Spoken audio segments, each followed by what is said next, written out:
At Iverson Auto, our legacy is your trust. Whether you're in Mitchell or in Huron, we embody the values that have defined us. Welcome back to the Tri-County Insurance Press Box. See Doug Rasmussen for all your insurance needs. Good afternoon. This is Jeff Stepper. I'm the Chamberlain Middle School High School principal. I have with me Miss Pazur, who is the activities director at the Chamberlain Middle School High School, and she does stuff for all grades up here at Chamberlain School District. Today is the second annual Scholarthon. Shortly you'll be joined by two of the top kids in the class of 2026, Mr. London Huska and Isaac Shepard. Both of these young men are going to the medical field next year at SDSU. And then on the phones we have three students from the class of 2026. All three of them are going to pursue education beyond Chamberlain High School, which is great. Two of them are going to go to MTI in Mitchell, and then we have one student that is going to go to SDSU after he completes his National Guard training this summer. This is a great day to be a Cub. One of my new favorite traditions at Chamberlain School District. You're going to get to hear from a lot of students from the senior class. They're going to share their stories. The big deal is donate, challenge your friends, challenge alumni. These young men and women have worked really hard for this day. Isaac has put in a lot of time. You're on no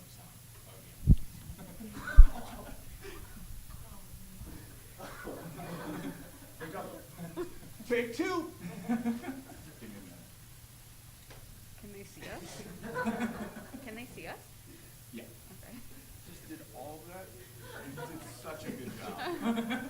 That was good. It won't be this good the second time. That's tough. I'm glad I didn't talk. We're halfway there. And now I'll take it to camera. Don't do that.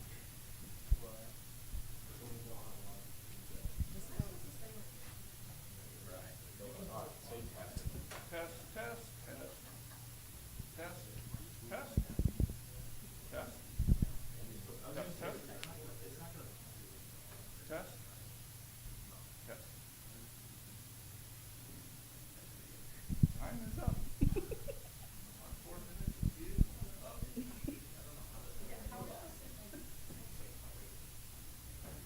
you hear me?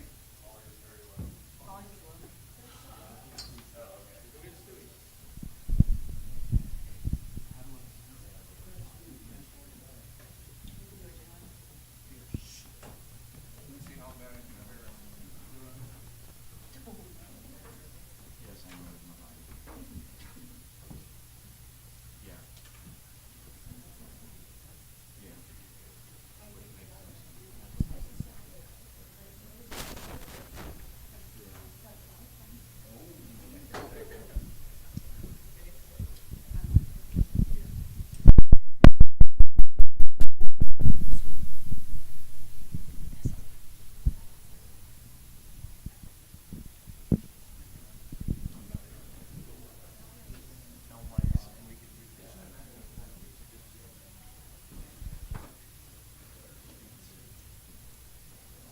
Oh, now everyone's got now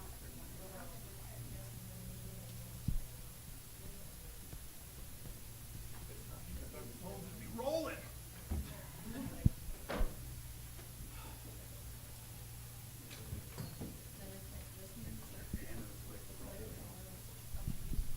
I tighten it. Yeah. It's not picking up my sound through this.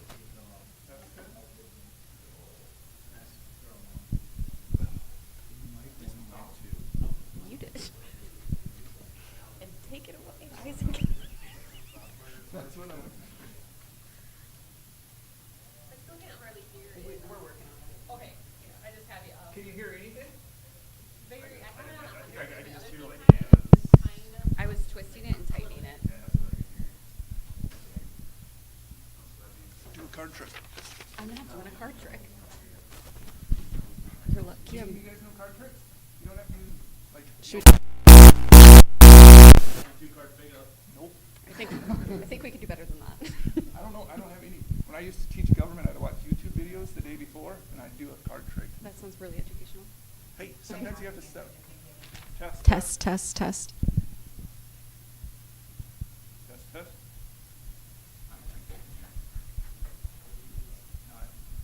I would learn like a car trick. Someone's calling me. Chelsea. Can I take this phone call while I'm on Yes. We're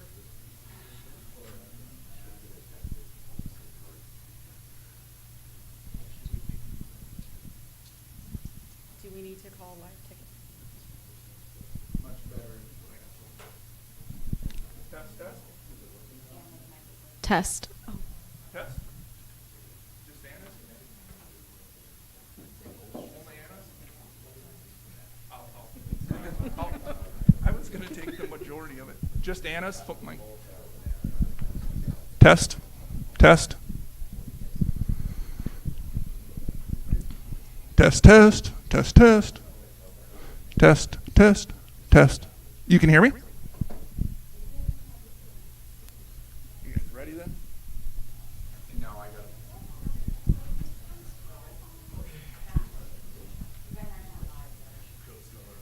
You guys ready?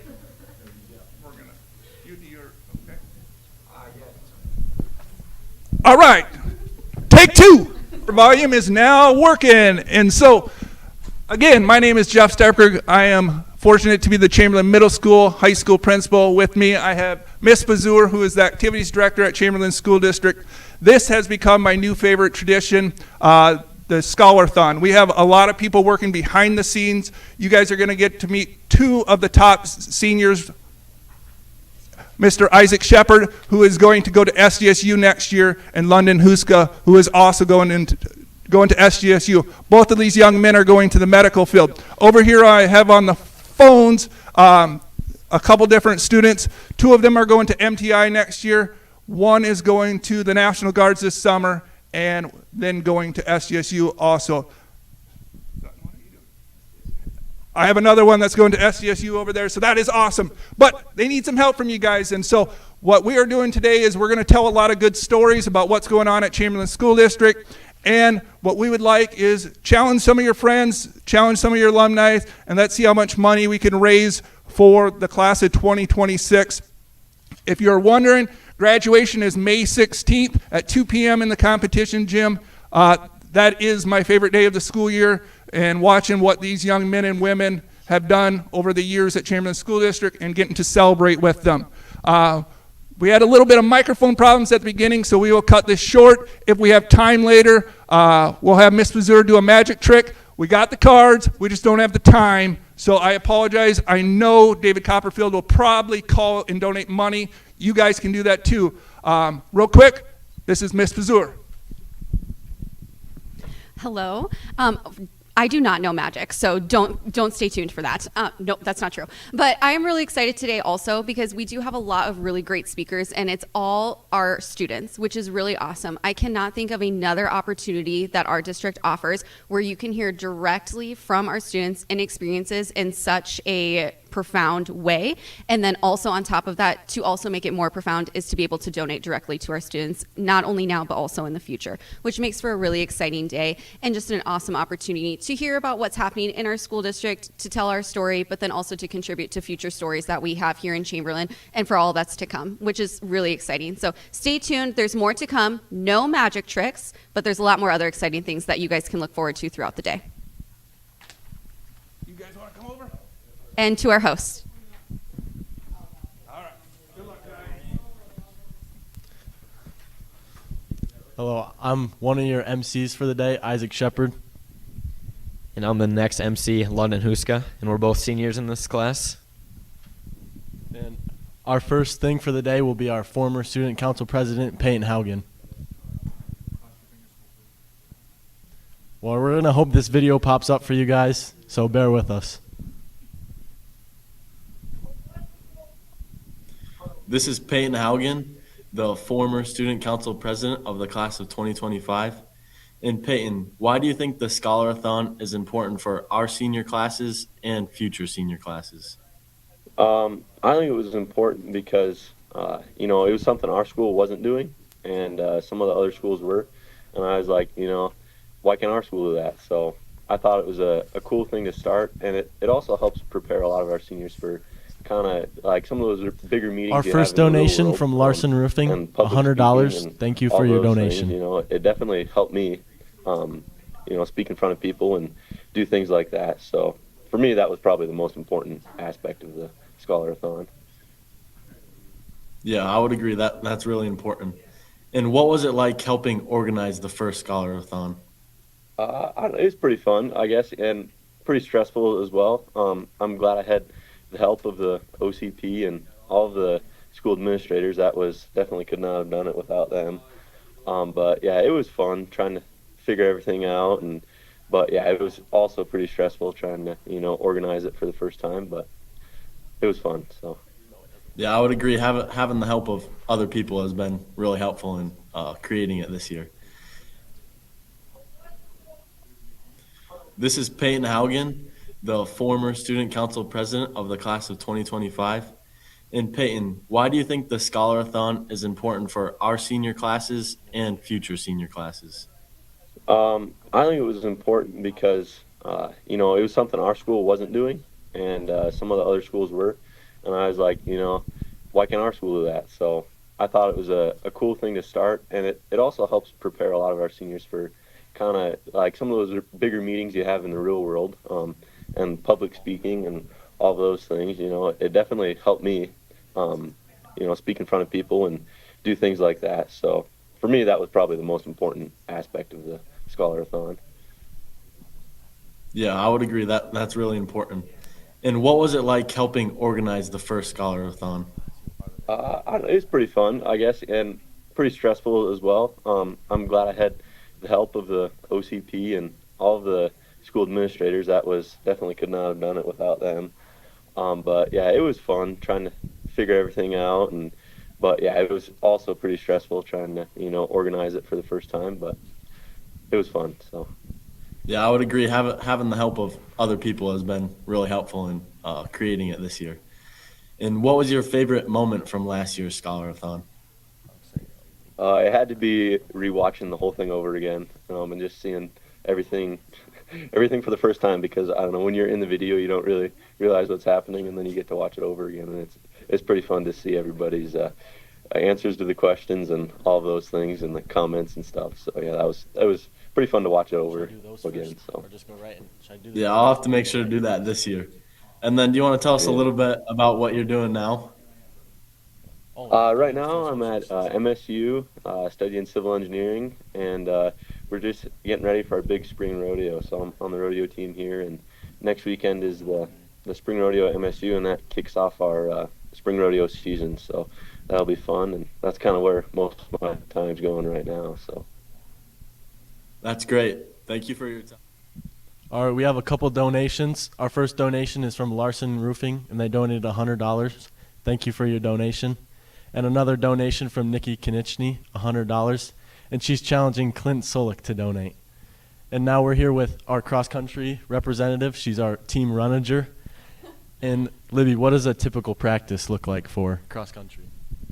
Honestly, every day there's something different depending on if there's sprinting, a distance run.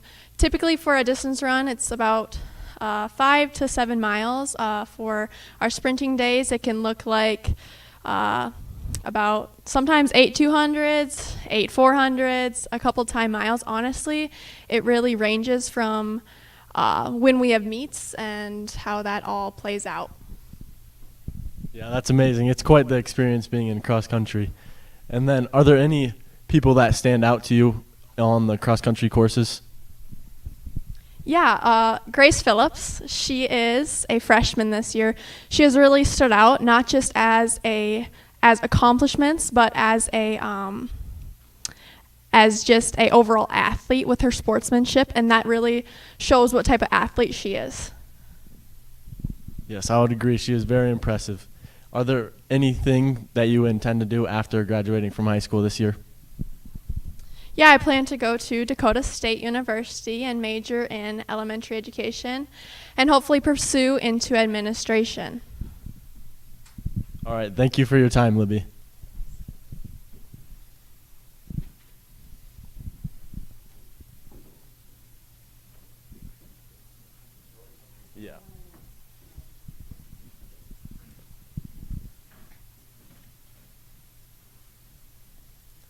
Now we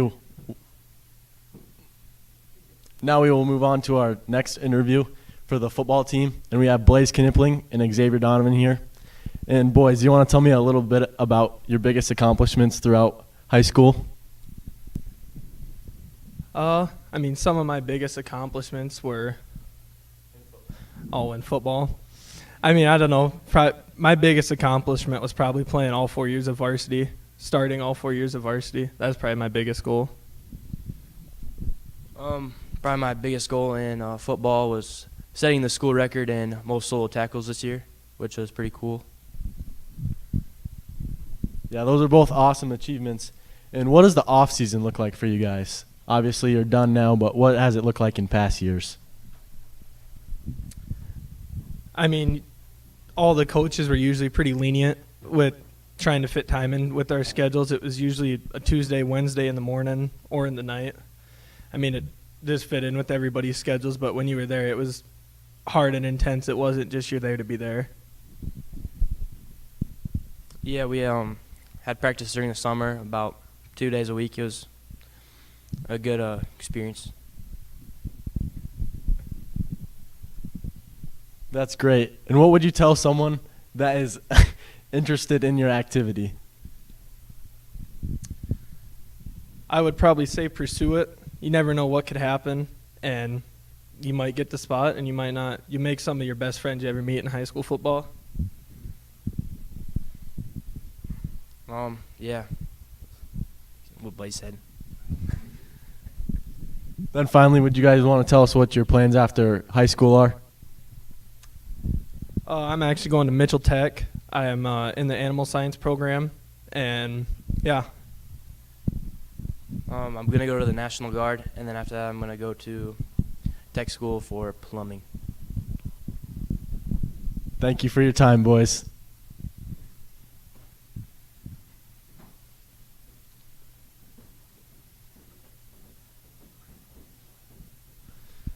Just a reminder, people can call in and donate at any time. It's very much appreciated. Thank you. Okay. Our next representative is for the volleyball team, and it's Jovi Vandenbosch. And Jovi, would you want to tell us a little about your volleyball season this year? So this season was one of our best seasons. We started to really click as a team, and sometimes our record didn't show, but we were really coming together and really getting the game going. Not many people know much about volleyball from my experience. Would you want to explain a little bit about what goes on the court? Yeah, so we have 6 people on a court. Every game you can have 16 on your varsity team. You get 3 hits, you got to get it over and get a kill. Yeah, that's that's great. That pretty much sums it up from what I understand. Okay, I guess I need to hold the mic a little closer. Sorry if you can't hear me. What advice would you give to underclassmen about joining volleyball? One thing that I would say is really just have fun while you're out there. It's a cringy saying, but it does go by really fast to enjoy while you're out there. And if I would say something like volleyball skill-wise is to really pay attention to your fundamentals because they will pay off. And would you want to tell us a little bit about some of your favorite memories from volleyball throughout the years? Yes, one of my favorite memories this year was our win against Stanley County. It was the first game. There was no AC in that gym, so it was a lot of fun winning that game. Off to a good start. And really just everyday practices. We made a lot of memories and grew together as a team. Yes, that's great. And then finally, would you want to tell us what your plans after graduating high school are? I will be attending Dakota Wesleyan, where I will be majoring in elementary education, and I get to also be on the volleyball team there next year. That is great. Thank you for your time, Jovi. Now we have another donation from Kayla Shepard, and she donated $250. Thank you for your donation.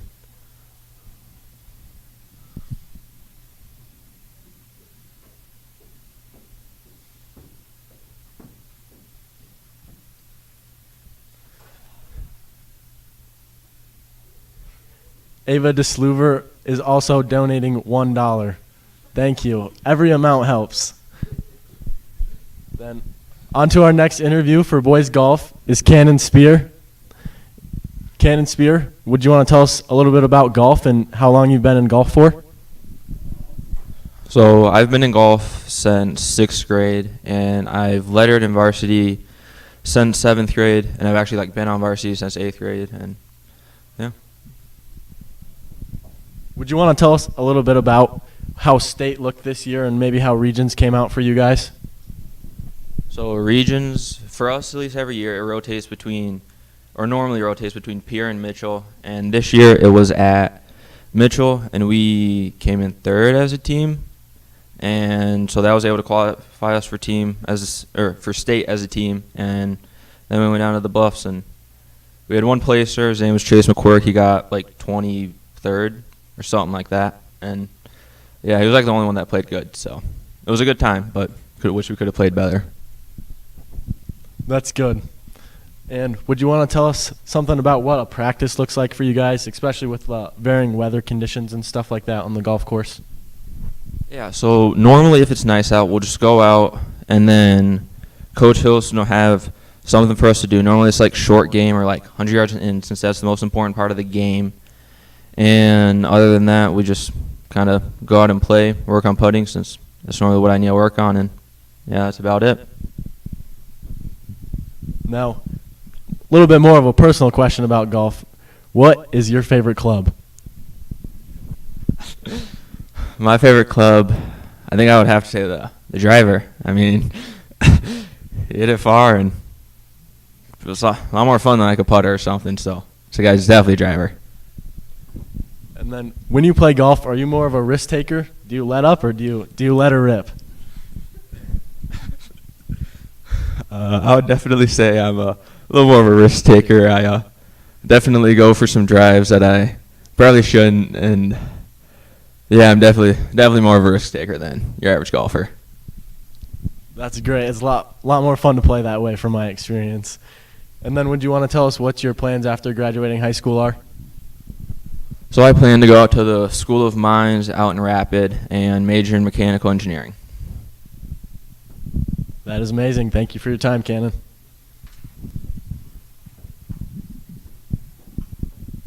Now next, we have our first CHS alumni, Emma Powers.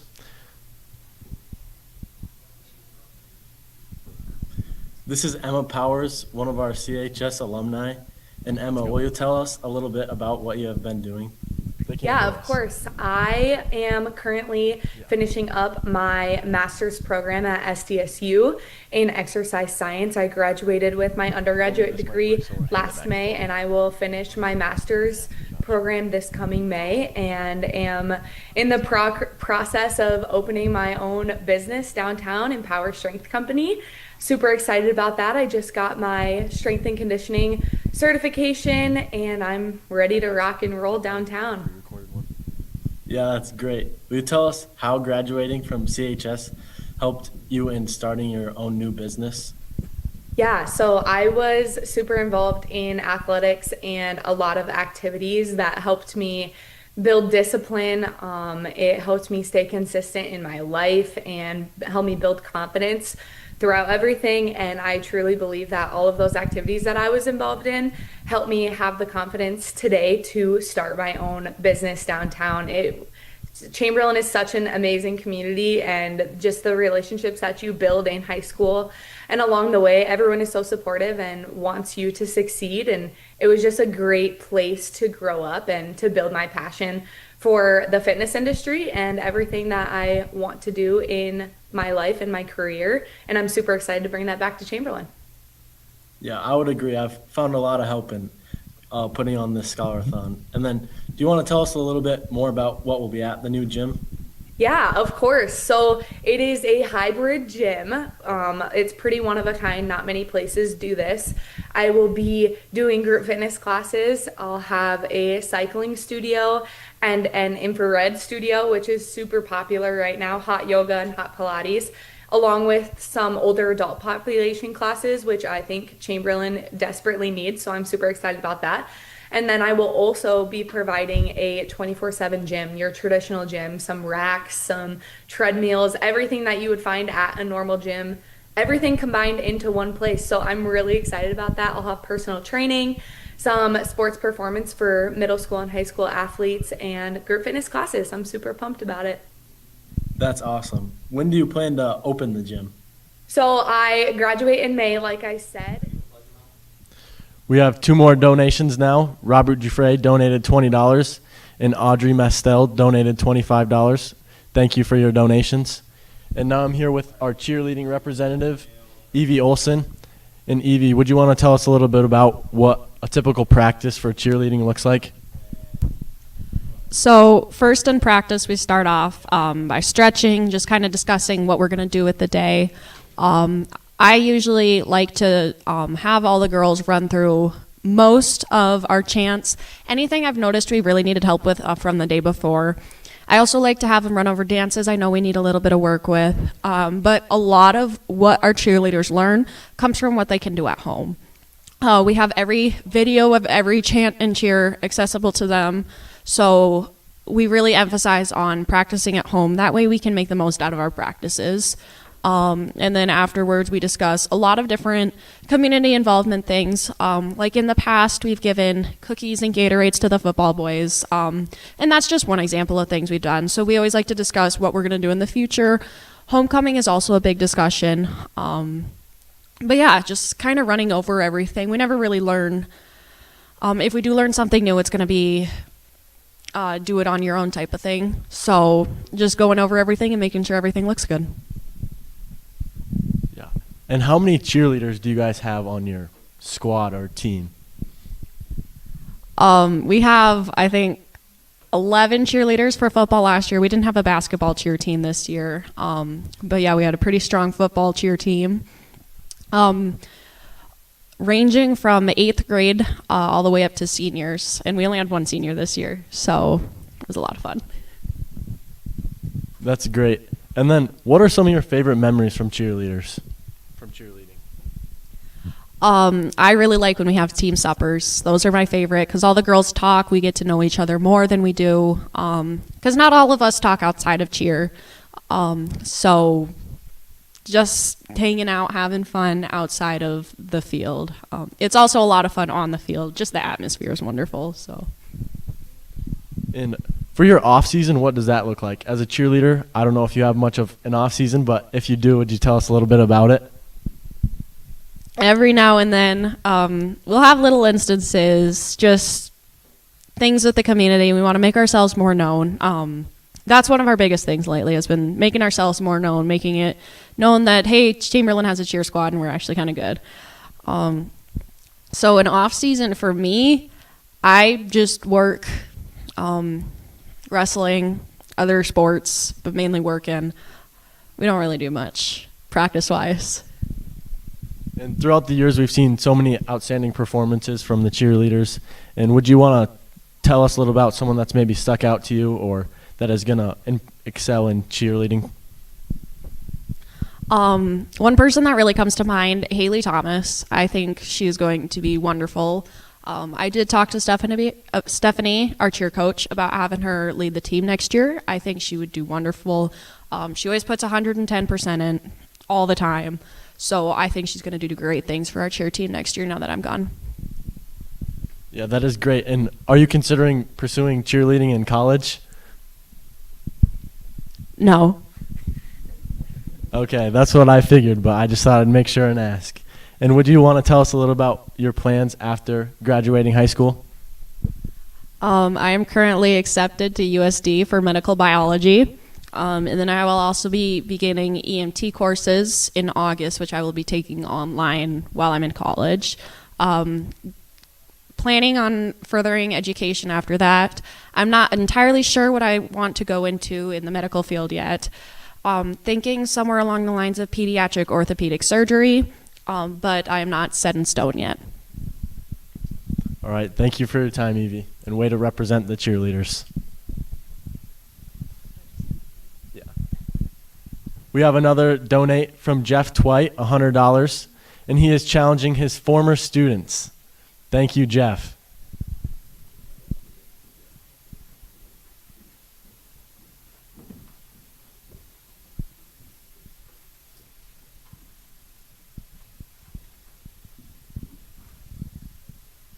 Up next, we have our girls basketball team, and I'll have them tell us a little bit about themselves.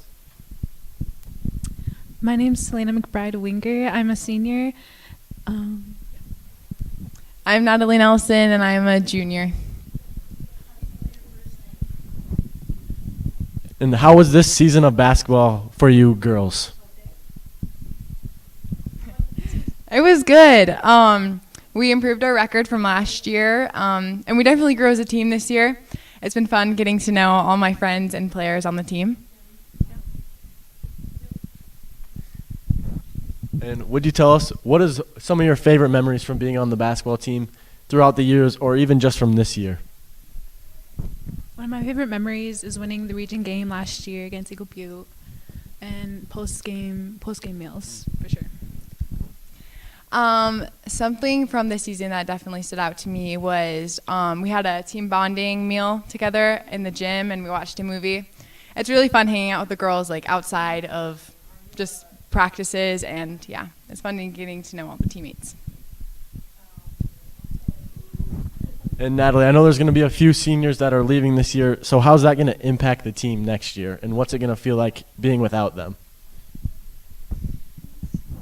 The seniors have definitely left a big impact on our team, so it is going to be hard without them, but I am confident in saying that our young team will definitely rise to the occasion and work hard to get to the place where we were. So.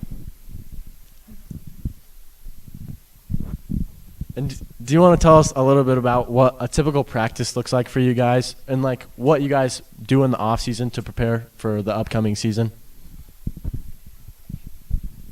So our practices mostly look like at the beginning, it's like warming up, ball handling, shooting, and then towards the middle, it's more like conditioning and certain drills, and then towards the end, it's scrimmaging mostly. Yeah, off season looks like a lot of open gyms, team camps during the summer, and other than that, it's a lot of personal work, not really too much. Yeah, that's amazing. And would you guys want to tell us a little bit about what your favorite part of basketball is? My favorite part of basketball is the people I get to play with. My teammates, definitely. Yeah, it's really a fun experience getting to do it with them. I really enjoy the game, honestly, and playing it with the people I love to hang out with. And yeah, the teammates make a big impact on how I enjoy the sport. Yeah, I would say I could really shoot the 3-ball at the pool courts. So what's your guys' thought about shooting threes or getting the easy layup underneath? Shooting threes is definitely my favorite part of scoring. Definitely my biggest, I think that's mainly what I scored off during my years. And yeah. Saying for someone only shot one or made 1 3 all season, I prefer to be under the basket. So. Yeah, those are both great ways of scoring. And would you guys want to tell us a little bit about what your plans are? And Natalie, you could tell us a little bit about what you plan on doing if you have an idea. My plans are going to School of Mines for engineering. I'm undecided in my major yet, but after that, hopefully my master's in engineering. I honestly don't know much. I've been thinking about elementary ed, but I'm just a junior, so we'll see. Yeah, thank you, girls basketball, for your time. And we have 2 more donations from Ava de Sluver, $2.67, and Norshan Hawk, 67 cents. Thank you for your donations. No.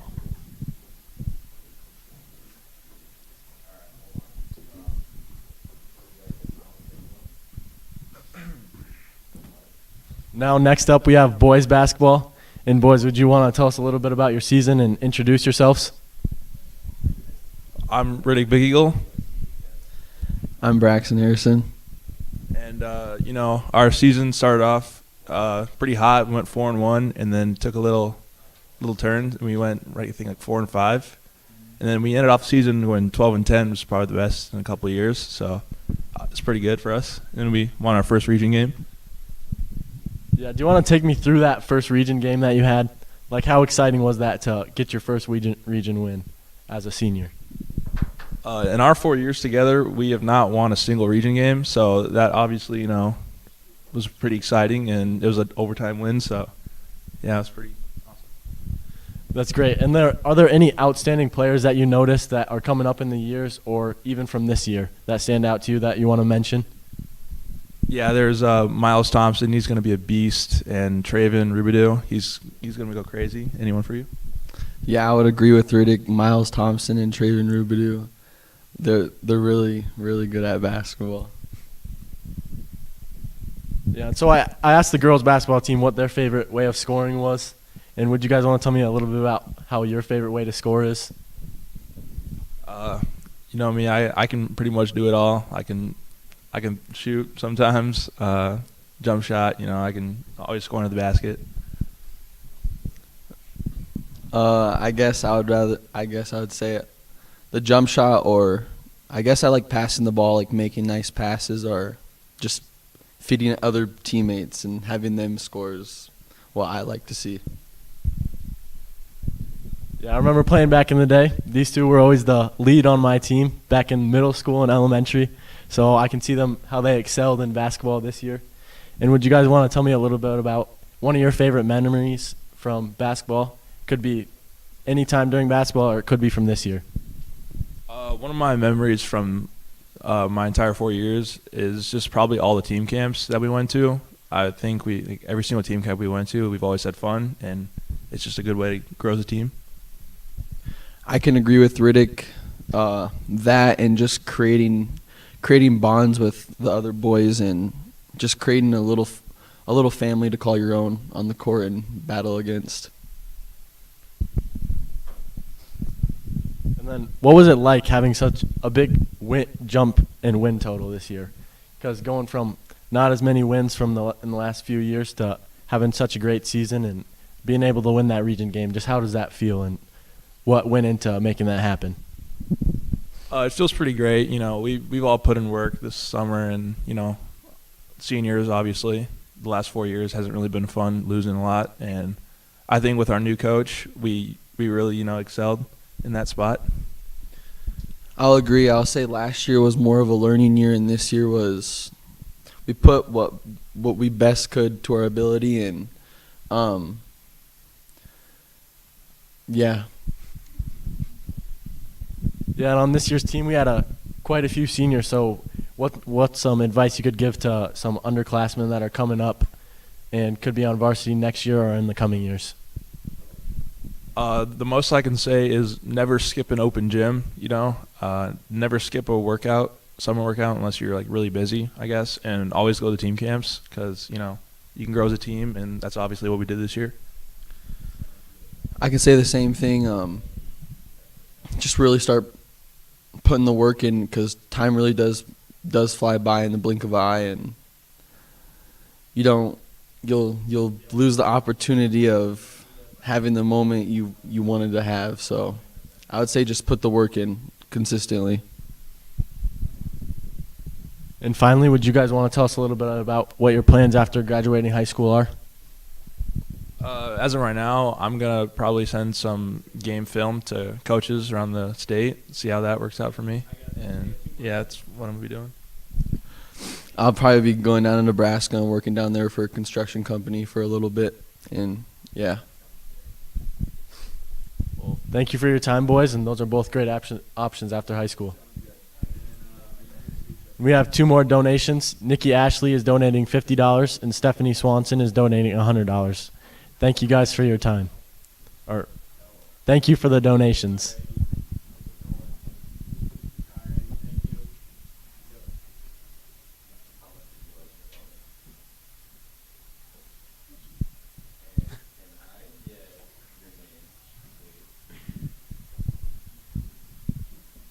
Diane Shepard is also donating $100. Thank you for your donation. And now with me, I have the girls wrestling team. And would you girls like to introduce yourselves and tell us a little bit about how girls wrestling has been this year? Hi, I'm Ani Gracer. I think we had a pretty good season. We had 2 state qualifiers this year, and they both competed very well. It was a good season. We had a lot of young girls, but everyone did very good.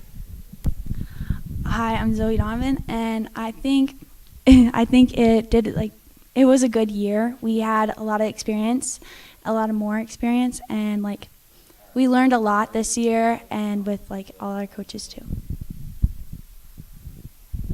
With girls wrestling being such a new sport, is there anything that it's just such a big change to you guys, or so new to you guys from, maybe not from this year because it's not new to you, but from when you first joined?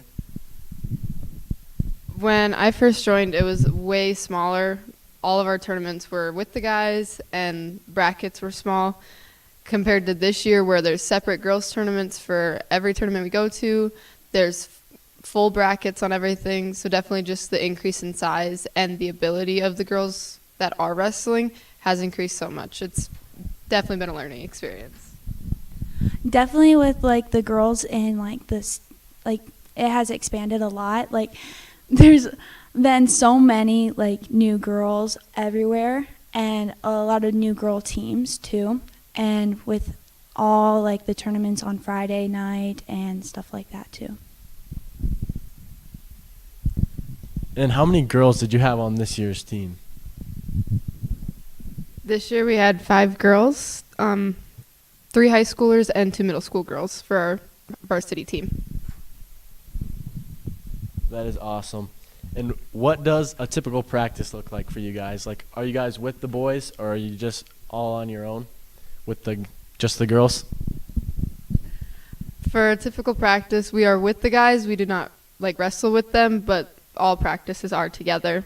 We kind of do our thing with just the girls practicing together, and then the guys are together on their side.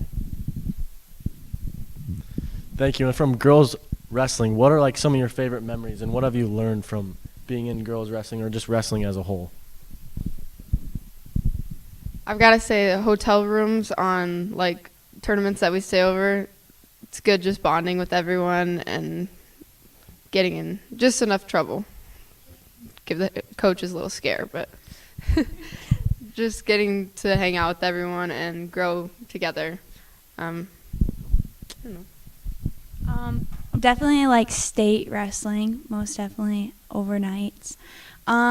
Learning not to like quit on anything, like keep going, because you're gonna like always do good.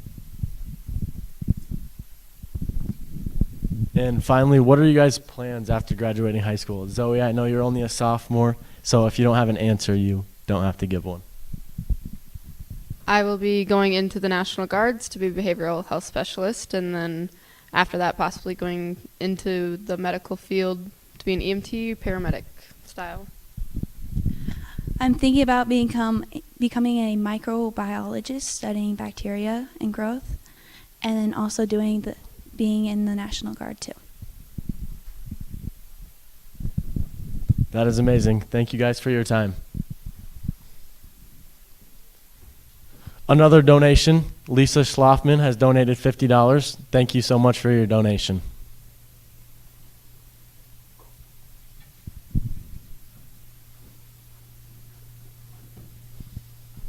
You push that chair out.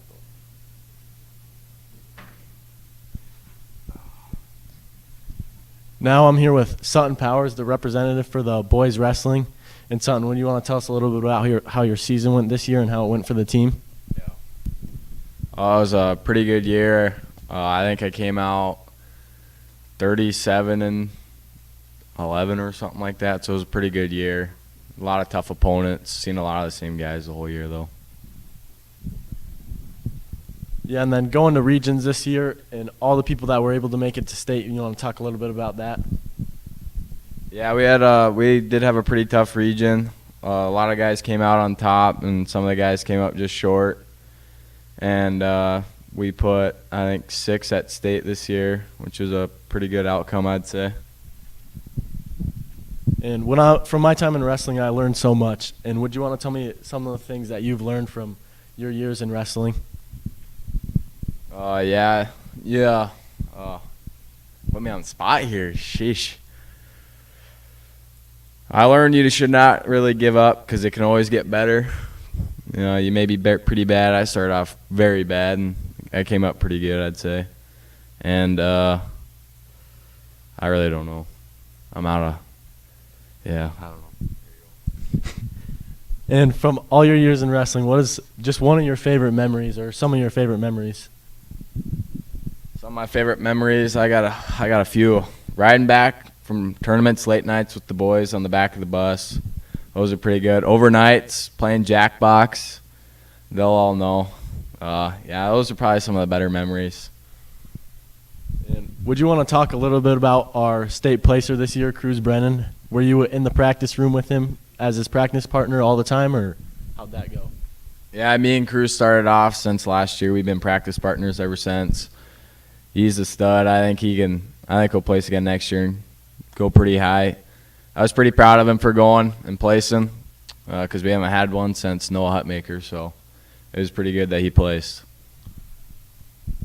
And then finally, do you want to tell us a little bit about what your plans after graduating high school are?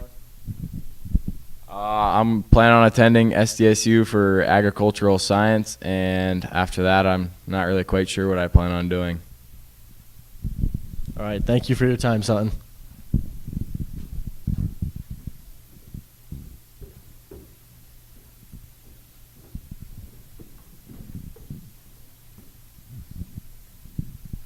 Up next, we have our gymnastics representative, Kyla Biggins. And Kyla, do you want to tell us a little bit about your season and what it looked like this year? This season started off a little rough. The team was just kind of getting back into where we were at last season, and it ended up working out really well. We placed at state, which we haven't done since 2023, and we had a bunch of PRs, a bunch of girls who stepped up. It was a really good season this year. And do you want to tell us a little bit about what it's like to be a back-to-back state champion in vault? It's a good feeling. Obviously, wanted more both years, but it's good to know that I was able to hold that title both years and accomplish some of my dreams in the way. And do you want to tell us a little bit about what the team atmosphere is in gymnastics and how a meet looks? The team atmosphere is really great. Everyone's there for each other. We all are hoping for the best for each other. We're there to work hard and just support each other. Our meet days, everyone kind of wants a little something different, so you get to learn throughout the year what everyone wants. Some people want a lot of cheering, some people don't want any. But in the end, we're all there for each other, no matter what. Yeah, that's great to have that kind of team atmosphere. And how many teammates did you guys have on this year's team? I believe we had 19 total teammates. We had quite a few middle schoolers, and so we have quite a young team this year, but they'll definitely grow into a good team. And throughout the years, you guys have had so many different coaches, and how has that impacted you guys? And what is it like going to Mitchell 2 times a week, even 3 times a week, to get better at gymnastics? Having so many different coaches has been difficult. It's definitely hard to adapt to all that. But the coaches we have right now, they're doing a great job. They're helping support us, setting us up for success. Couldn't have asked for a better group. Going to Mitchell, it's hard. It's a lot because you do it all throughout the year and have to go to multiple practices a day. It takes a lot out of you, but it's what I wanted to dedicate myself to, so spent last 8 years doing it. So Yeah, that's a lot of hard work that you put in, and it's very impressive. And would you want to tell us one of your favorite memories or some of your favorite memories from gymnastics throughout the years? Definitely my freshman year was probably my favorite year. We had a really big bond that year. Everyone was super close. It was insane, and we were all close.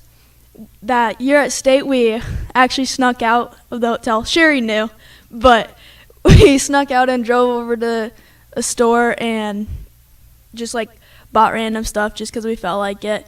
And that year was one of our best years placing. We had 3 individual placers, and then we placed second as a team. It was a really good year that year and made lots of memories.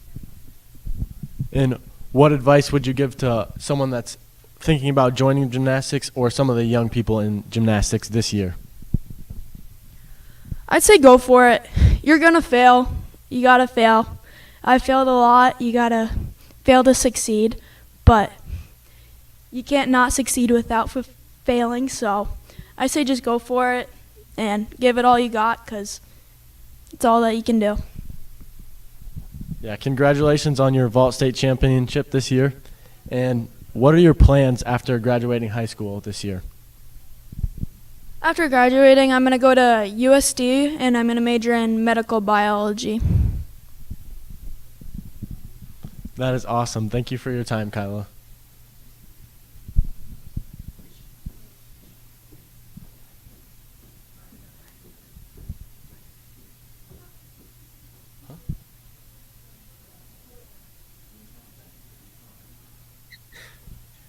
This is Jeremy Miranda. He's an alumni from Chamberlain High School. And Jeremy, will you tell us a little bit about your profession? Yeah, of course. Hey, everyone. My name is Jeremy Miranda. I'm a CHS 2005 graduate. I went to the University of Nebraska for 2 years on a gymnastics scholarship, and then from there transferred to the University of Florida, finished my degree there in dance performance, and then have been coaching at the University of Florida for now 17 years. How did graduating from CHS help you achieve this? Yeah, my experience at Chamberlain High School was really special. It was a very supportive, inclusive environment. All sports cheered for each other, supported each other. Everybody knew everybody. I mean, we left our keys in our cars, and everybody knew where everybody lived, and dogs' names and everything. So it just felt very supported and inclusive and special.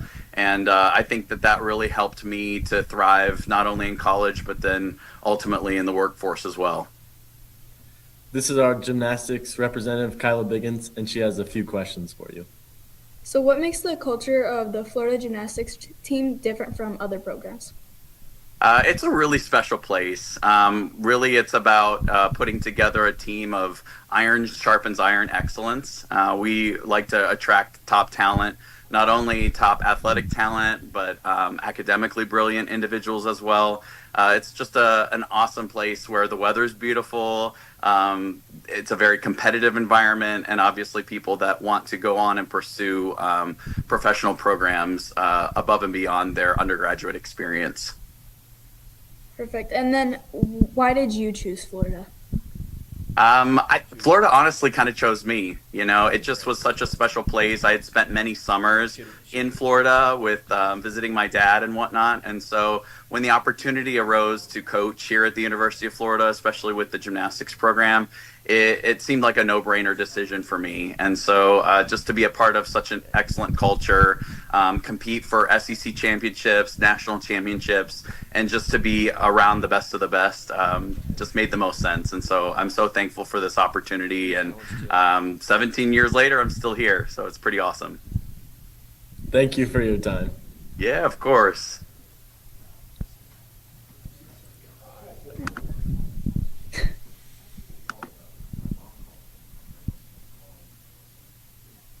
Welcome back. I'm London Huska. I'm another senior here.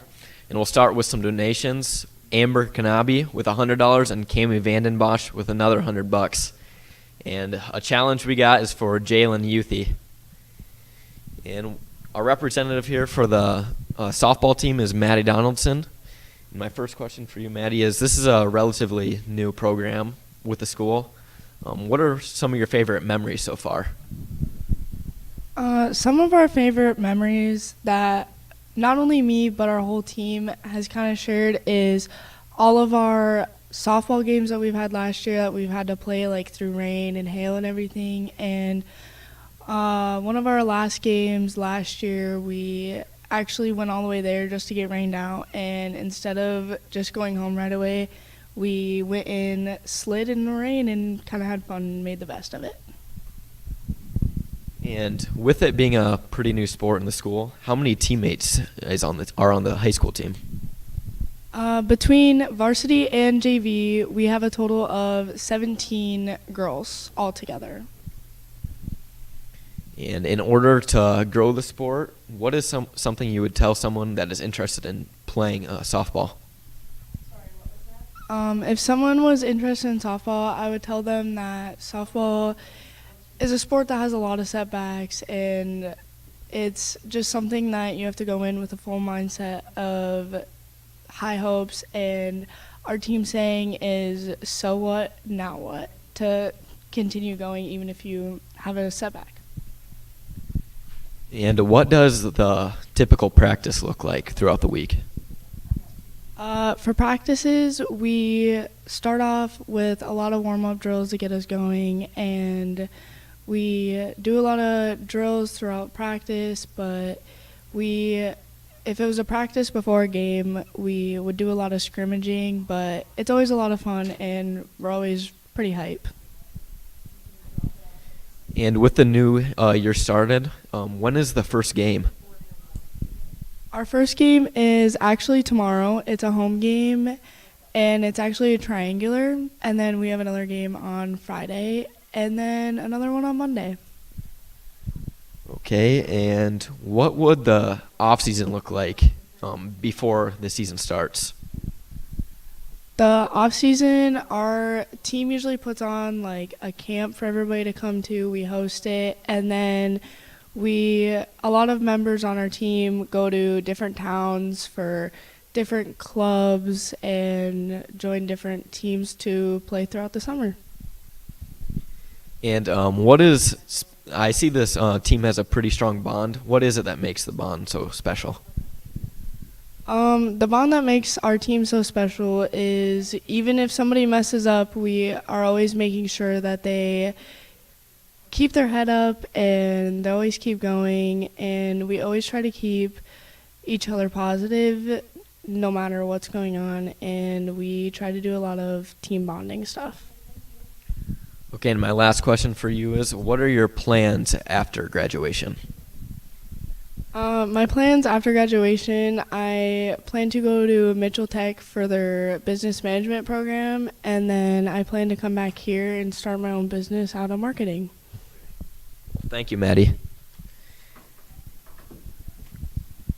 And we actually have another pledge from Joel Pazur of $100, and he challenges the entire school board.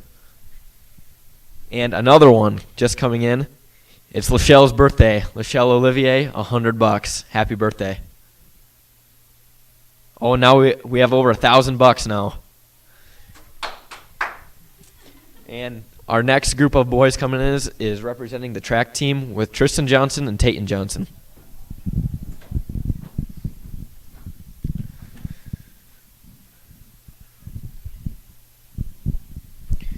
Okay, can you two introduce yourself and maybe the events you participate in? I'm Tayton Johnson. I do high jump, long jump, and triple jump. My name is Tristan Johnson. I'm a sprinter, and I do long jump and high jump.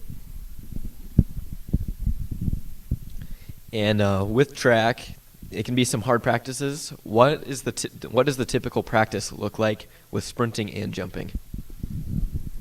So we go to the gym, we do our dynamic warm-ups, and then we go outside and we do like 2-lap warm-up, and then sometimes we'll do our sprint workouts, and then other days, depending on the weather, we'll do our jumping.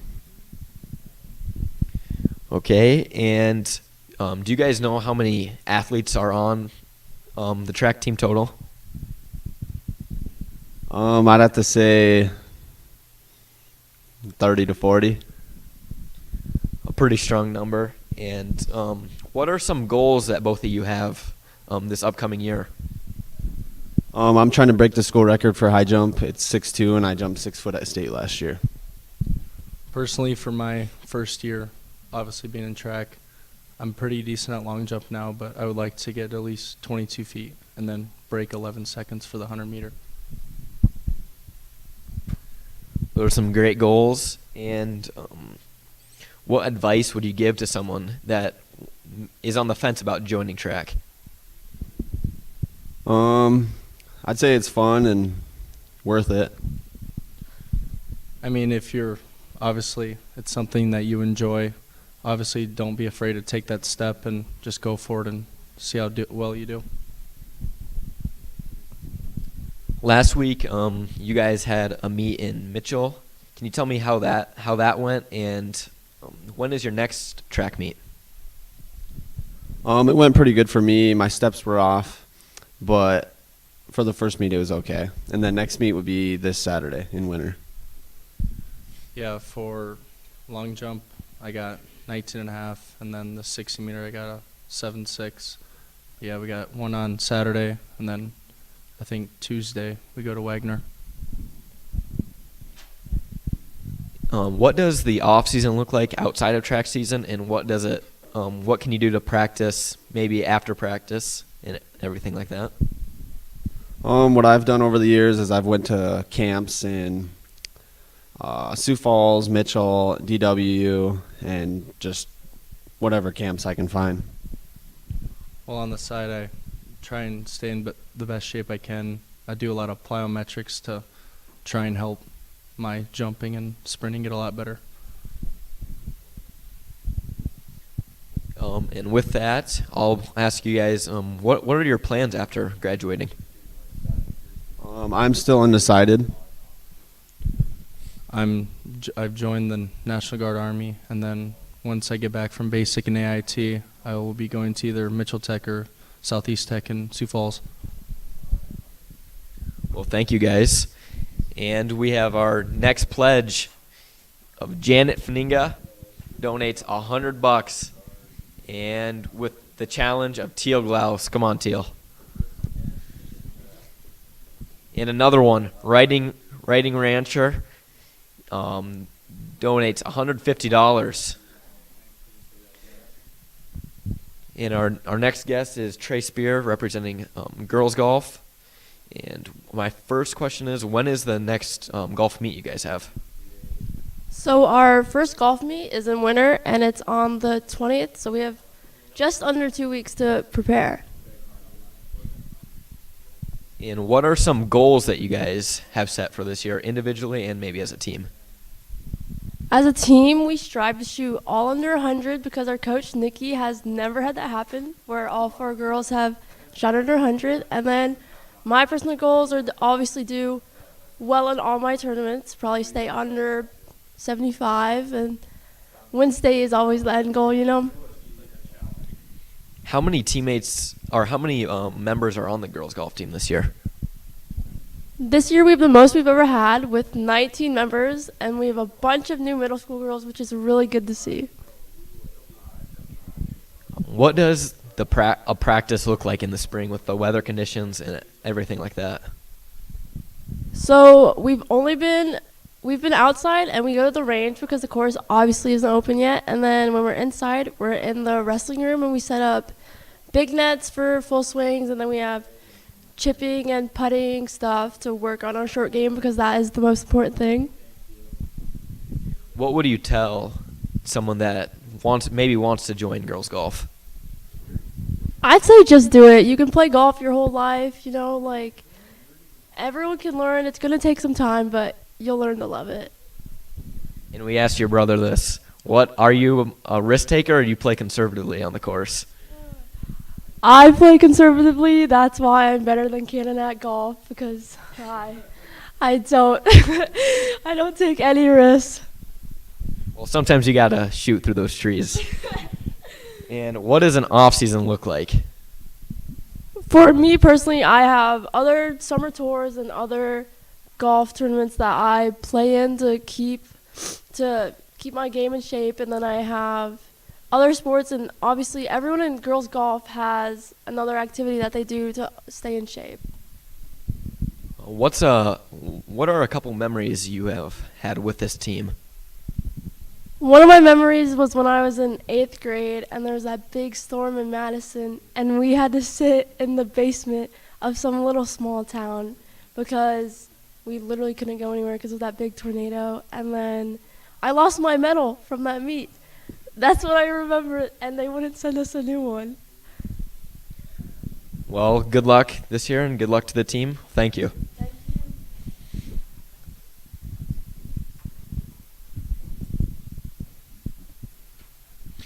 We got Isaac. And we got another donation from the Lucky Longhorn Lodge, $150. Thank you for your donation. And 4K Cattle Company, $150. Thank you. Now up next, we have our school board representative, Jay Bloom, and he will also be talking about a donation. And we have another donation from Terry Biggins, $50. Thank you for your donation. So, Jay, what is on the horizon for the school district? If you want to talk a little bit about the old elementary school and the building project. First off, I'd like to thank Isaac, and thank you guys for running such a wonderful program. This is great to get everybody involved. Back to the school side a little bit. Yeah, we're very excited to move the whole campus up here on top of the hill and get everybody unified. We're working on the cleanup mode right now of the elementary building. It turned into a little bigger project than we all anticipated, but that'll be really good. We did also do land swap, things on the horizon with the city. We were able to swap that piece of property for which is going to be the softball field for the high school up here. We'll be all in one. It's going to take a little time to get the softball field all into where we want it, but by next year we'll have a CHS women's softball field and move along with that. Thank you. That sounds great. And as a parent of 2 seniors this year, how does that feel to have them go K through 12 in the CHS school district? Well, Isaac, that's been great. Actually, I just thought about this morning, even that it's went really full circle. Time goes really fast. It seems just like yesterday, the twins started to kindergarten here. Chance broke his arm on the first day of school. And, you know, it's just things like that happen really fast. It's been great to watch them succeed through the Chamberlain school system and move on to graduate from CHS. Doesn't seem like that long ago that I graduated. It's been a few years, different buildings and different teachers. I just want to congratulate all the CHS graduates that are upcoming and wish them all the best in the future. Thank you. And Sheena mentioned your family is going to donate some money for the senior class. Do you want to care a little bit to share about that? Yes. My father, John Bloom, was a large advocate of education. He was on the Chamberlain School Board for many a year, and he passed away here this past January. And on behalf of him, the Bloom family, my mother Ruth, and my 2 sisters, we're going to donate $10,000 to this fund. We think this is a great organization. They're going to break it down. We're going to use $2,500 of it will go into this year's Scholarthon. $1,000 of it will go into next year's, and then $6,500 will go in the endowment for down the road. I'd just like to challenge, other people. This is a great opportunity for people to put money into this organization to help it grow and to help the kids at Chamberlain and to help the community with lots of great events. Yes, we greatly appreciate your donation and the whole Bloom family for that. And is there anything else you'd want to talk about regarding the donation or the school board? That's a good one, Isaac. No. Actually, I think we're really good. We feel that we have a great school board. We have a great school. We like to keep everybody unified and just keep moving ahead. All right. Thank you for your time, and especially thank you for your donation. Thanks much, Isaac. Thank you. And now we'll get London back in here.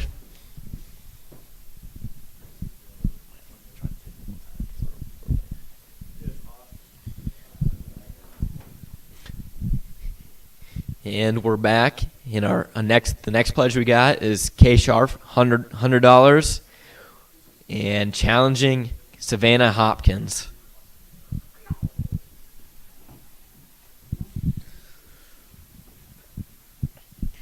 Now we have Sage Wooster and Piper Bloom representing dual credit and AP classes.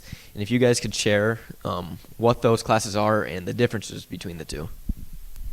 So right now, me and Piper are both in AP Lit and AP Gov, which we take AP Gov through the school. And then we're also involved in, I believe, 3 dual credits each as of right now. So the AP classes are a little bit different, whereas AP Gov is in the school and AP Lit is online. However, we do have to be in the school, whereas our dual credits are all online, totally. Yeah, I don't know. Like Sage said, dual credits are more of the college aspect. Yeah, I don't. And what are the benefits of the two? And do they, how do they count towards your GPA? And do either of them weigh your GPA? So I think the benefit of it is that it does create a weighted GPA. And then if you want to explain the benefits of them. Yeah, the benefits is definitely towards your college. I mean, I think going into college, I'm going to have almost a year done with all of the dual credits that I've taken. And I think it just kind of gets you ready for the college classes and kind of college aspects and what to be prepared for when you actually get there. For sure. I would agree with that. I mean, I would say most of our class has around a year done, and I'm sure you do too, with the dual credits, and that also saves so much money on tuition as well when you're in college.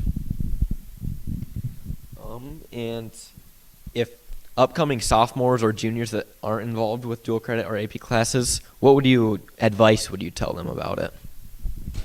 I would tell them to get their GPA up in freshman year and sophomore year so that they can apply to those classes, because I believe you have to have a 3.5 and then maintain a 3.2 in order to apply for dual credit. So I'd tell them to get that GPA up as early as they can. And with the dual credit classes, what schools have you taken those through? So I have done SDSU, USD, and Northern. I have done SDSU, Northern, and USD as well. And then I would also share that I don't know about USD or Northern, but I know SDSU offers scholarships for dual credit students. Well, that's all I have for you guys, but what are some of your plans after graduating? So I will be attending SDSU to major in psychology and become a clinical psychologist. I am going to go to Wayne State College down in Nebraska and major in criminal justice. Those sound like great plans, and thank you guys for telling us about those classes. Thank you. And our next donation is from Clint Solik, one-upping Nikki Konieczny's donation, $101. And Aaron Hamill with $25 as well.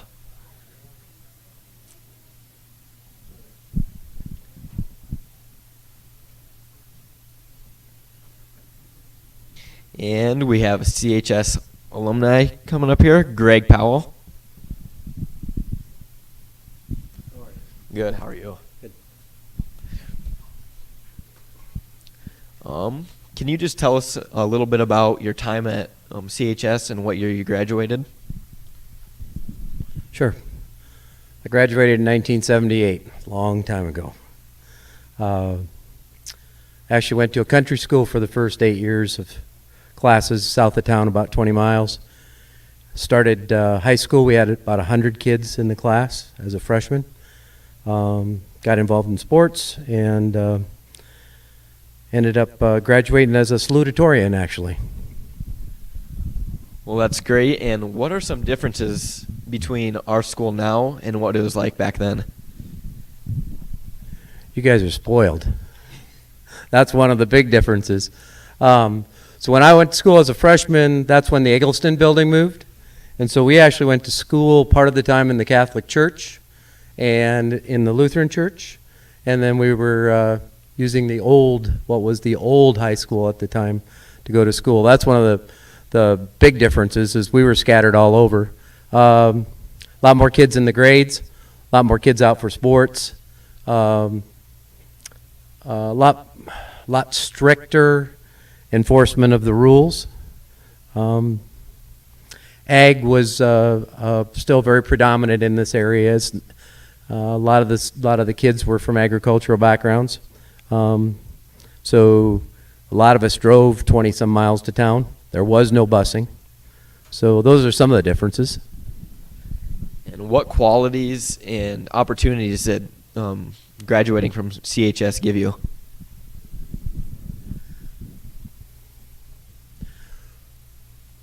Well, between the school and my parents, they installed a work ethic that was very important going to college and in my career.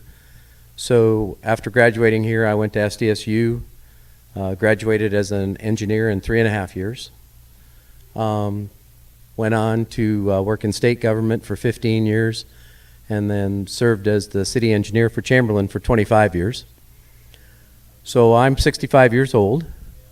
I work a part-time job now for an engineering company called Pinpoint, and I farm a little over 1,000 acres and run a couple hundred head of cows yet. So one of the things that I believe is you have to work hard your whole life. And my last question for you is, what advice would you give to us seniors in the 2026 class? You have tremendous amount of opportunities. Get your education. Don't expect things to happen right away when you're young. Sometimes you got to work a long time to get to where you want to be. Patience is helpful for you. And work hard. I am a firm believer that you have to work hard. I believe that's all we got for you. Thank you, sir.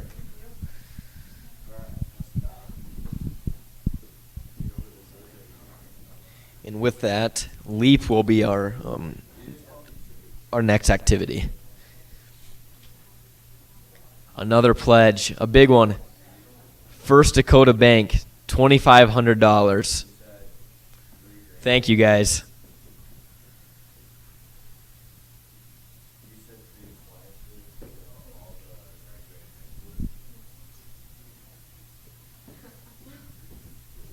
And here we have Sage Schloffman talking about the LEAP program.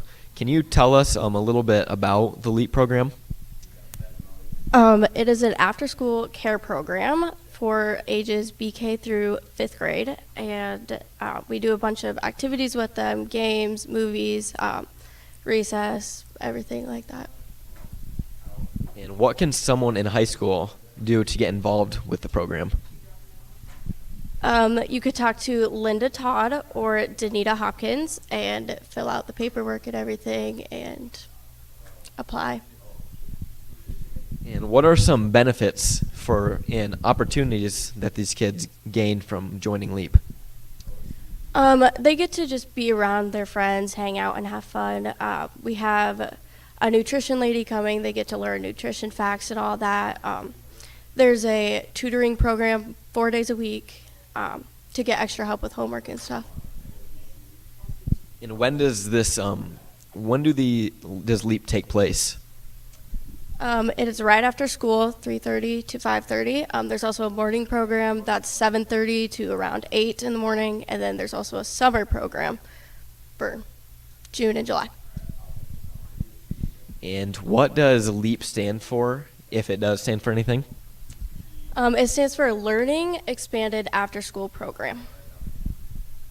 Okay, thank you. And my last question is, what are your plans after graduating? I'm going to Northern State University to major in elementary education. Well, thank you, Sage. And LEAP is a great program to get involved in. Thank you. Our next pledge is from Amy and John Donovan. A big pledge, $200. Thank you, guys.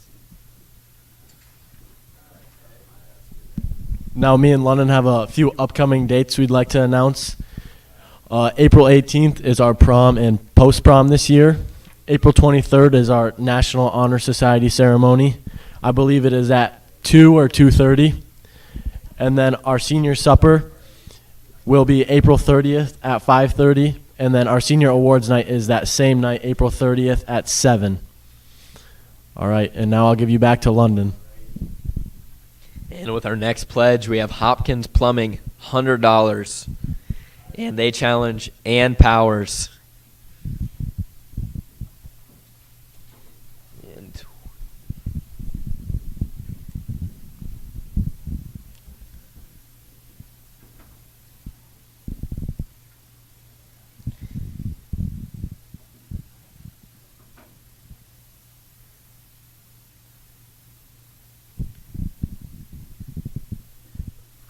another pledge coming in just now. Angie and Jared Hanslick are donating $250 to the senior class. Thank you, guys.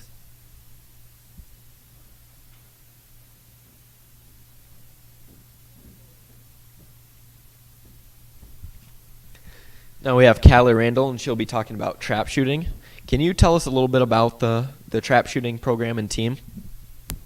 Yeah, so we meet twice a week down at the Thunderstick Lodge on the shooting range, and we shoot 50 rounds a night minimum. You can shoot more if you want, whichever. Then we also, so that's Tuesday and Thursday. Monday and Wednesday we also have skeet shooting, which is a little bit different. And same thing, we shoot 50 rounds at, like, in the whole night. You do 5 at each station for trap. For skeet it's a little different because you're shooting 2 birds instead of 1. But yeah, and then you just show up at whichever time works for you, and they keep score, and that's how we get placed on varsity, JV, or novice. Thank you. And are there any events or competitions that you guys go to throughout the year? Normally, no. We just have the state competition in June. Some years we go to Mitchell for a little like fun competition with the Mitchell team, but not every year. Is there anything trap shooters can do to keep their skills throughout the year and through the off season? Just like shooting, anything, if you go hunting, things like that. Also, the range is open if Carrie, our coach, is around, so you can go and shoot whenever you want. Or there's a range in Oklahoma, and they do an ATA shooting through the summertime, which you can also shoot and just keep shooting, keep seeing more birds, and you'll improve. How many members of the trap shooting team at CHS do we have here? This year for trap we have 16, and for skeet shooting we have 10. It's a pretty big squad. And but to build that, what would you tell people that are on the fence about joining trap and skeet? I would tell them just to go for it. It'll be tough at the start, but once you figure it out and it clicks, it'll be a lot of fun. You'll really enjoy it. The atmosphere is great. We all get along, we hang out, and we just have a lot of fun doing it. And how long have you been a part of the trap shooting team? I've been a part of it since 7th grade. My 6th grade year, I went down with my brother, and I'd shoot a little bit and watch. Once you're in 7th grade, you can actually be a part of the team, and so yeah, I've done it since 7th grade. And with that time, what was your favorite memory? State's always a lot of fun. Personally, my favorite was last year. We went and did a team supper after our practice night in Aberdeen, and it was at an arcade thing, and we went and we played laser tag, and we got our coaches and all the parents to play, and that was a lot of fun. And that's all I have, but my last question is what are your plans for after graduating? I plan to attend SDSU and major in animal science with the pre-vet program, and hopefully go to Iowa State for vet school. Well, that sounds like a good plan. Well, thank you, Callie. Another one coming in from Barry and Basil, $250. Thank you, guys. Another one just came in. Pam Fleury, $100, and April Reese, $100. Our next group coming in is representing baseball, Hunter Frederick and Grady George.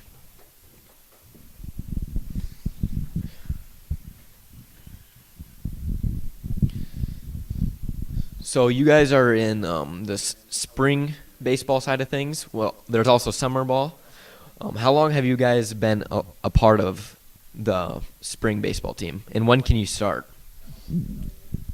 I've been a part of the spring baseball team since I think I played my first season 7th grade spring, and yeah, I've been in the team ever since. Same with me. Thank you. And how many members of the team do you think there are this year? In JV and varsity, we have a total of 20 kids. Pretty solid turnout. And you guys conglomerate with Kimball and Lyman. What are some things you take away from that opportunity? I think it's a good opportunity to get to know some of the kids that are the same age group as you from the surrounding communities. yeah, it's a good bonding experience. I also agree. Okay, and the baseball season, it just started taking place. Haven't had any games yet, but when is the first game? Well, we were supposed to have 2 games, but both of them were postponed due to weather. But our first one is supposed to be tomorrow, as long as the weather holds up. And then do you guys go on any trips for multiple days with the baseball team? Yep, we got our Rapid City trip this weekend where we be traveling out there to play St. Thomas More and Hot Springs. What's some of the main differences between spring ball and summer ball? Well, biggest one's the weather. A lot of times, spring ball you're playing in cold weather, rain, and summer ball is a lot nicer. Definitely seems like games don't come as quickly.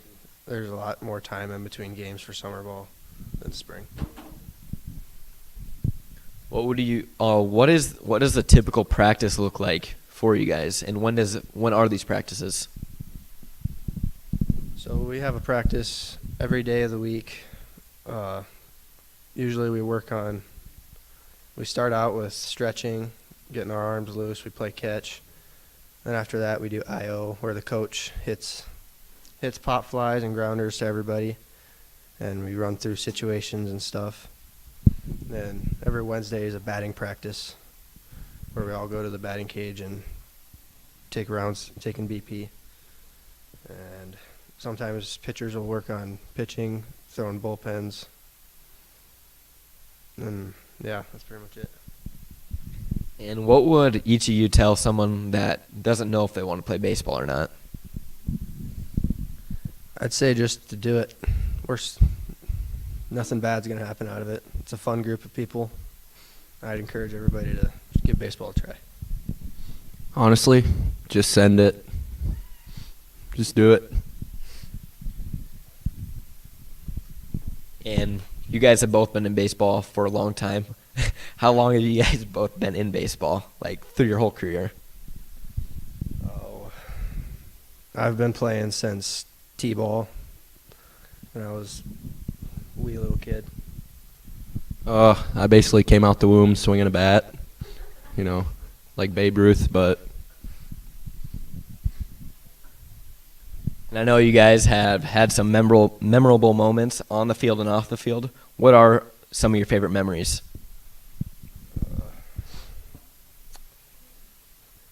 I think my favorite memories from baseball have to be each of the Rapid tournaments. It's real fun getting to go spend a couple of days in a hotel with your team and playing baseball.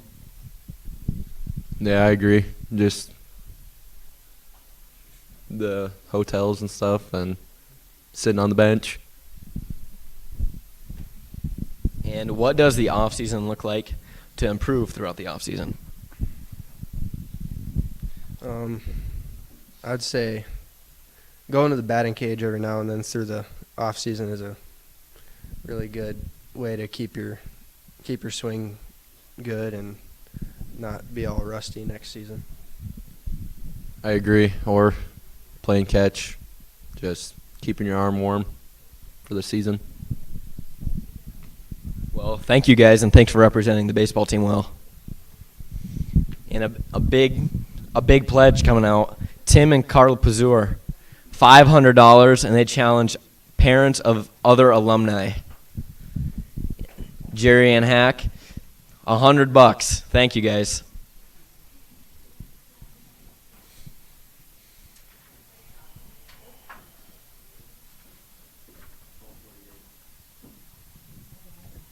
Hey, can you introduce yourself and maybe your time here? Good afternoon, everyone. I'm Margot Heinert, and I went to high school here and graduated in 1969, 57 years ago. My maiden name was DeBoer, so I still have lots of family that lives here and goes to school, and I have nephews and nieces that have also graduated from here. And one thing, what is the biggest difference between our school now and then? Well, I have been in education for over 55 years. I've been a teacher, I've been a principal, I've been a superintendent, and I think the difference between when I went to school and when schools are going now is the use of technology. And I think there's good things that have happened with it, and I think there's some things that we've missed, and a lot of it is that relationship building. There's nothing better than a face-to-face visit, and I could have easily done this by Zoom today, and I wanted to drive the 3 hours to get here to make sure I was in person so you guys could kind of understand some of the differences. So I'm very proud of being a graduate from Chamberlain High School. It taught me well. I have a master's degree from SDSU and a bachelor's from Black Hill State and a PhD from University of Oklahoma, and I wouldn't have been able to do that without the skills I learned right here at Chamberlain High School. And what are some of the skills that you gained from Chamberlain High School and the opportunities that it allowed you to have? Great question. I think one of the best things is I'm a very good writer, and I don't mean that in a braggy way, but I write a lot of grants. I've got a lot of grants funded, and I learned those skills right here in Chamberlain. Mrs. Keller and Mrs. Coble did not let me slide when it came to writing. Now, don't ask me anything about math and science, because that's not going to get you any answers. But I write well, and I wouldn't have been able to do that without the support from those women. And like I said, I'll be 75 years old tomorrow. So I don't think there's any teachers around that can really say anything bad or tell you any stories about me. But the skills I learned from those two women specifically have gotten me where I am. And what would you tell the people of Chamberlain High School today to be better in the future? I think it's really important to build these relationships, and you can learn, from texts and stuff. But get good friends, get good mentors. Don't forget to have a little bit of fun along the way, and get in a position that you love, and you literally will not go to work every day because it's what you do. It's not work anymore. And I've always wanted to be in education. I'm from that era where girls could be nurses, secretaries, or teachers, and since I'm not a real fan of the sight of blood, that wouldn't work for me. And I'm not very organized to be a secretary, but teaching has always been in our family, and I think it's a wonderful career. So if it's something you guys are interested in, take it, and it's a job that will change every single day. So, I think you're going to get a lot of skills here at Chamberlain High School, and I wish everyone well. Well, thank you for all that, and thank you for coming all this way for this interview. Happy birthday tomorrow.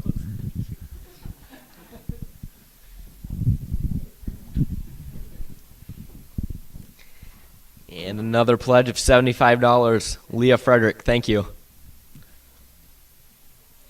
And now we have Dania and Bryken coming up to represent the swim team. And how long have you two been a part of the swim team here? Since first grade. Since first grade. So I don't know how many years that is. I can't do math on the top of my head like that. 10 years? And what would you tell the younger people, maybe some people around our age that are thinking about coming out for swim team? Try it. I mean, it's a hard sport, but no one's good when they first try it. Yeah, and it's individual, so you can take it as far as you want to, but it's never a bad thing to try something new. And how many teammates do you guys have last year, we'll say? About 60. And that's total, kindergarten to high school, so. What does a practice in the summer? What does a practice look like, typically? So we do some stretching before we get into the water, and then we set up, and then we do a warm-up, which is usually a 300, and then we do a kick set, and then a main set, and then cool down. Basically that. And what were some accomplishments the team had last year? We won State B 2 years in a row.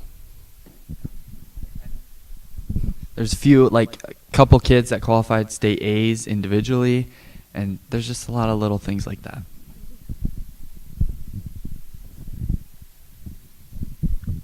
What is what's the difference between the AAU and USA and State A and State B? AAU is like, yeah, it's like club, and then USA is like long course, so it's usually 50 meters. 50 meters. And it's, no, ours is 25, but long course, it's like all year round swimmers, but we're only in the pool for 2 months, but we still compete against all year round. But then AAU is only for like only summer. Yeah, and we do pretty good for being in the water for only 2 months compared to year-round swimmers that are in there for all year.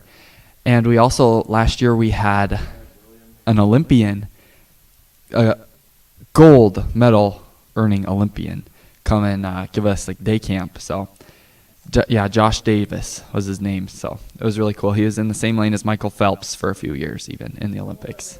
And they were in the relay together and stuff like that. So he's a pretty big name out there, and he got to come and meet with us. Well, that is really cool. And what advice would you give to some of the new swimmers and the younger ones? You got to keep moving or else you're going to sink, I guess. But a lot of them, like, they think it's, like, really hard, but it gets a lot easier after. I still cry after practice. Yeah, I mean, it's hard to, like, learn in the first place, but if you just keep going, eventually you'll get it. And we have some pretty good coaches too that will help us through that. So. And how can someone from a rural area like Chamberlain practice throughout maybe the winter and the off season? Well, they can't really practice because we were gonna try to see if we could practice all year round at St. Joe's, but we couldn't. But basically, we just train only in the summer.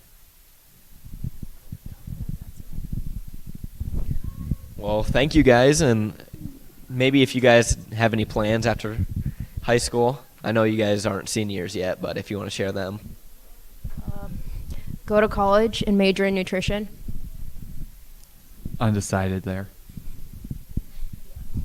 Well, thank you guys, and well represented of the swim team. Thank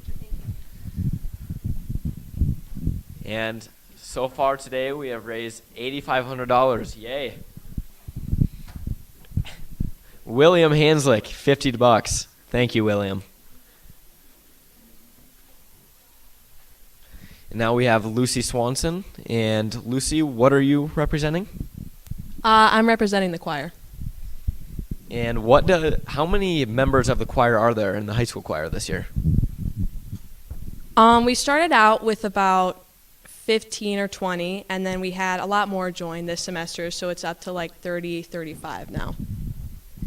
Okay, and what does a typical rehearsal or period go through, maybe from the fall to now? From fall, it's a lot of like checking to see where everyone's at, kind of at the same level, and where you're going to kind of section everyone off within the choir. And then it's preparing for a lot of concerts and small group contests and other bigger things like All-State. And it's a lot of just repetition, I would say. And can you tell us a little bit about maybe the contests and the performances, all the different performances you guys have throughout the year? So to start off, I guess the first concert would be All-State, and that is the like higher up level of choir. It's 2 quartets that they pick, you audition, and you would go to either Sioux Falls or Rapid for a weekend and perform with all the choir quartets within the state. And then after that, it's the winter concert, and we normally do about 4-ish pieces, and then we have a chamber choir as well. So it's kind of like a little sectioned off, also auditioned group of people. And then there's small group contest in the early winter, and that's like solos and duets and trios and kind of smaller groups of stuff. After that, there's also large group contest, which is the whole choir that performs a couple pieces for judges to be judged. And then after that, it is senior honor choir, which I auditioned for last night, actually. and that is kind of also a higher up level, higher than All-State. And then there is the spring concert, which is just kind of winter, but in a different time, I guess. Okay, and what would you tell somebody, maybe a middle schooler or someone in high school, that is uncertain about joining choir? I would say to do it because I think it's a really good experience, and I think music is just something that everybody should stick with anyways. I think it's really good for colleges and stuff, but I feel like it's really good for the brain to kind of help with that musical experience, and I would push it for middle schoolers and high schoolers to do it. And throughout, after the school year, maybe in the summer, how are some ways that people can stay musically active through choir? I would say by just keeping, don't stop singing, I guess, or there's different, I know people who sing in their churches and stuff, and you can do lessons throughout the summer too, so it's kind of like you never have to completely stop, but it's just kind of keep working at it, I would say. And my last question for you is, how long have you been in choir, and what is your favorite memory you've taken from it? I've been in choir since 6th grade, so a couple years, I guess. And I think my favorite memory is last year's spring concert, because we had these really cool pieces, and we had a smaller choir, but a lot of my very good friends were there, and it was just really fun to sing and perform with them, I think. Well, thank you, Lucy. I believe that's all we have for you, and thank you.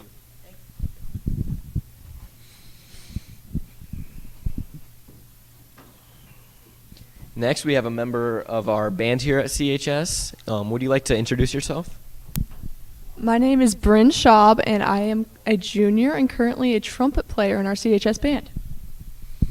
And like I was talking about to Lucy, what are some different contests that are practiced for throughout the year? So in the fall, we have marching band, which we train for a lot, and that's what our class periods take place of. And then we have small group contests and large group contests in the spring. Okay, and do you have any performances that people can come and watch here at our school? Yes, we do. There is our winter concert and our spring concert. And what's the difference between small group and large group contests? During small group contest, we have solos and little small ensembles of 4 people, or we have some woodwind choir and brass choir. And then in large group contest, it is the whole band. And do you know how many members of the high school band there are this year? This year, there are 62 people in our band, and there are 19 in our jazz band. Okay.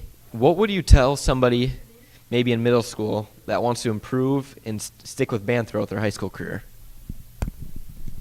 I would say to start practicing when you're young. It really helps. And then just be willing to try new things, whether it's new techniques or instruments, and just keep practicing.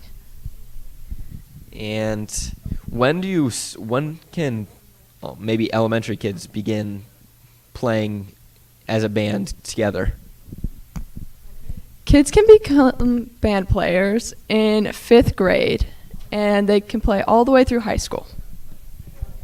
What has been some of your favorite memories from marching band to contest band to concert band and all of that? In marching band, my favorite memories are probably just getting placed high, because that's just winning so much fun. And then in contest, just getting to hang out with groups of people during our off time. And then with jazz band, I would say our jazz band breakfasts are probably my favorite. And how many marching band competitions do you have this year, since our school's pretty well known for a marching band? We went to 2 this last year, and at March to the Meridian, we placed first, and at the parade or Festival of Bands, we got second. And the last question I have for you is, What type of music are you guys playing now, and is it the same as that you've been playing in concert band or contest band? Sorry. Right now we are playing our concert music, which is a little different from like marching band and some of our contest music. We do play a couple of our songs from contest, but we add a few new ones. Well, thank you for coming with us today, and way to be a great representation of our band. Thank you. And a few more pledges. Garrett Chilson, $50, and Nate Winter, $100, with the challenge to the class of 2004. So class of 2004, you better be on the phone. And Charles Swanson with $200. Thank you to everyone that's donated so far. And I'll switch it back to Isaac Shepard here.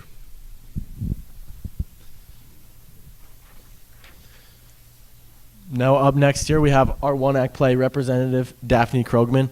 And Daphne, would you want to tell us a little bit about all the preparation and stuff that goes into the one act play? Yes, so with the one act play, it starts off in December and usually goes through January, maybe February if we're lucky. And we are first given audition pieces by our lead director, Allison Duffy.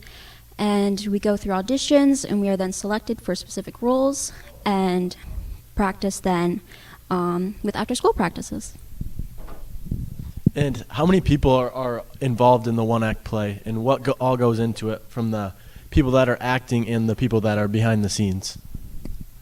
So usually for one act, it is a lot smaller than a fall play. It is usually around 15 to 20 people. This year I think we did have around 20, including crew. And I would say with acting, it's a lot more on stage, while with crew, it's behind stage. So I feel like for anybody that is thinking about doing it, there's definitely something for everybody to do. Yeah, that's great that there's so many opportunities just in the one act play. And do you want to tell us about maybe a person who's really stood out in the play to you? Somebody that has stood out to me personally throughout the play would have to be a previous graduate. That would definitely have to be Katie Lean. She was the one that got me involved with one acts. At first I was really nervous, as I'm sure a lot of people are. But because of her, I decided to join, and it has been one of the best things that have ever happened to me. And I know the one act play is competitive, so do you want to talk a little bit about how it's competitive and how state went this year? So with one act, it is a competitive play. We go through regions and we compete against others. So this year we actually went as a state qualifier, as well as with Mobridge. And this year we did not get superior, but we did get superior actors, which did include of Jade Ristow, Andrew Hanslick, and River Wilrott. And it's definitely a fun atmosphere there. Yeah, those are amazing achievements by all of you. And would you want to tell us a little bit about what a typical rehearsal or a typical practice looks like for you guys? So usually it starts off with a warm-up where we do games and tongue twisters, and then after that we usually run through specific scenes. So we do have a more scheduled rehearsal where it's with specific acts, if you're talking about fall play, or with the smaller play scenes. And what time of year is the one act play? Usually we start practice in December, but we do perform around mid-January, and if we have state, it's usually late January, early February. And what are some of your favorite memories from practice or from the competitions? So my favorite memory would have to be my freshman year, performing an absolutely true story as told by a bunch of lying liars, when the whole premise is to not break a vase or to find out who did. And during the performance, the home performance, William Hanslick actually threw a remote controller and broke the vase during performance. So we had to improvise, and it was really fun. We were put on the spot, but it was definitely something that stuck out to me and remains being funny. Yeah, that is an amazing memory. And finally, Daphne, would you want to tell us what your plans after graduating high school are? After graduating, I plan to go to University of South Dakota to major in elementary education. All right, thank you for your time, Daphne. And up next, we have Jade Ristow representing the fall play. Jade, what do you want to tell us a little bit about the fall play?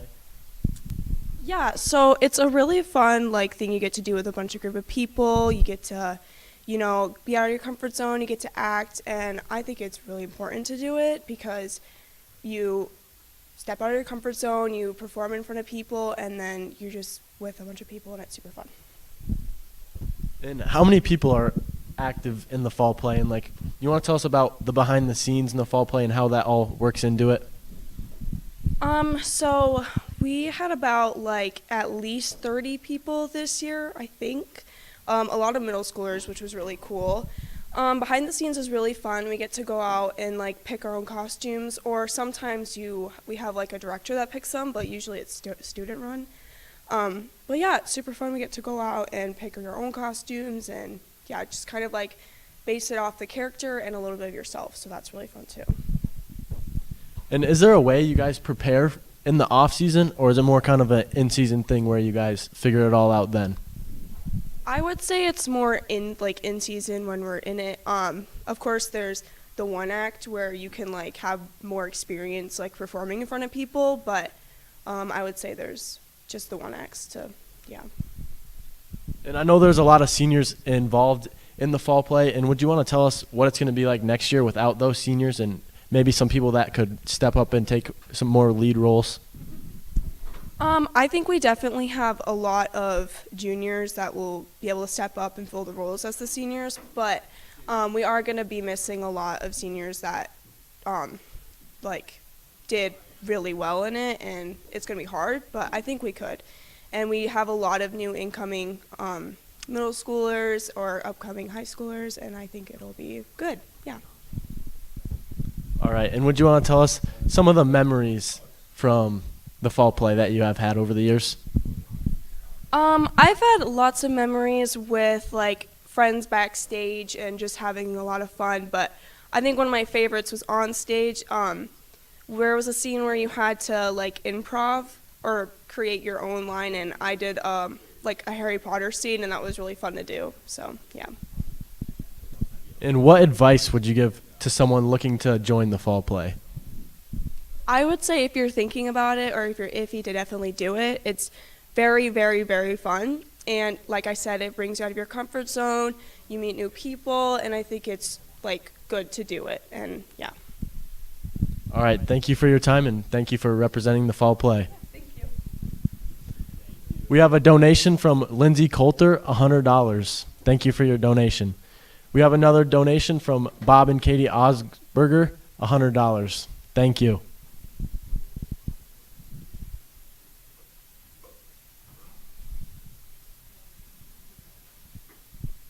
We have another donation coming in from Ann Powers, $100. And she is going to be challenging Hopkins Plumbing.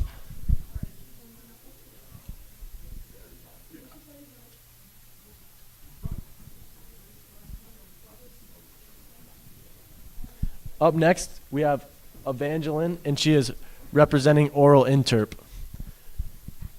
Would you like to tell us a little bit about what Oral Interp is for the people that may not know? All right.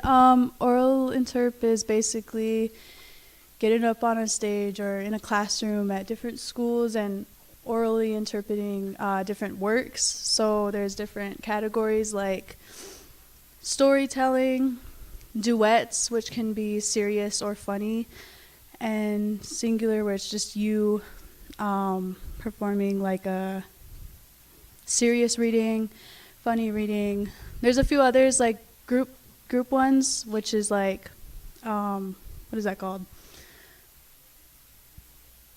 Reader's theater, sorry. So, and there's also a few, it's kind of obviously it's acting, but you can't, if you're in a duet or a reader's theater, you can't look at each other. There's a few different rules about that.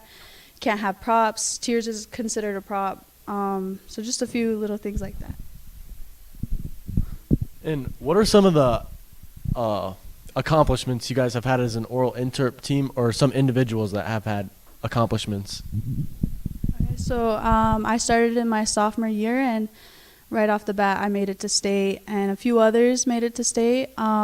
Mainly, I made it as a duet. I never made it as like a singular. But also our readers leader, this year we got to go to state and almost place, but we didn't, for our readers leader.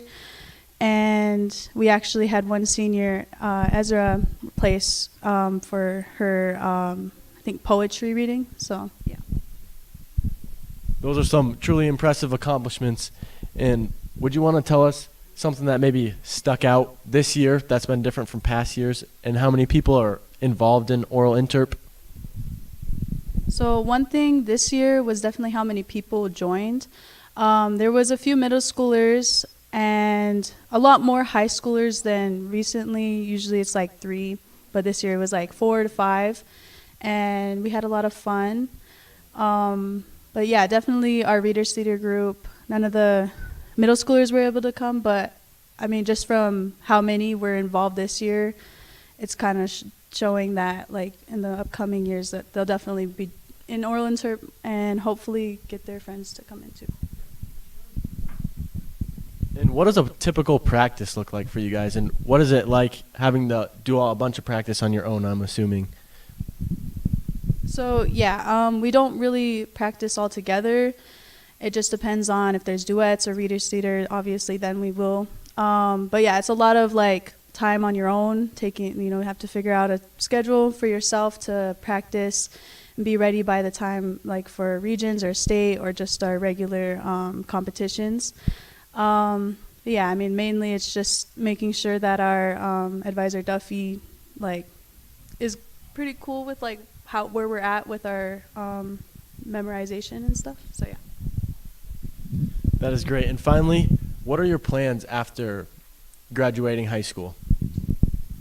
So I will be attending the University of Minnesota Morris and pursuing and going into education and studying Native American Studies. All right. Thank you for your time, and thank you for representing Oral Interp. We have some more donations. Jim and D. Killian, $50. Sorry if I butchered that name there. Dia. Ava DeSluver, $2.67. Thank you for the donation. And up next, representing the Art Club, we have Tori Mosel and Shelby Middleton.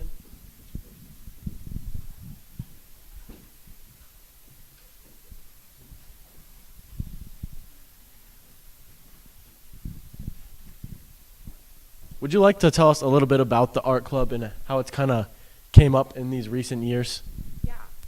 So last year we actually took home state champions in our class for the competitive state art gallery. And this year we're hoping to do the same. And how that works is that all year we have a group of anywhere from like 6 to 13 students working on a piece for one of, I think it's like 12 categories or something. And then at the end of the year, there's a gallery where they get judged and placed according to class and like different media you used. And yeah, so Thaler's really worked on putting together a better team and making sure we have a place for every category and making sure all the work is really high quality the past couple years. That is great. And your practices, I don't know if you really have practices, so you want to tell us about how you just improve in art? So a lot of it's just how much time you put in is how much time you're going to get out or how much improvement you're going to get out of it. One of my pieces this year, I worked on it from July to December, and that was a pretty big piece. And you use your class time. So a lot of the kids that are working on state will be in what we call Art 4, where you have very few guided assignments and all of your time goes to creating those projects. But like I've spent a lot of time after school and during my study halls and opens.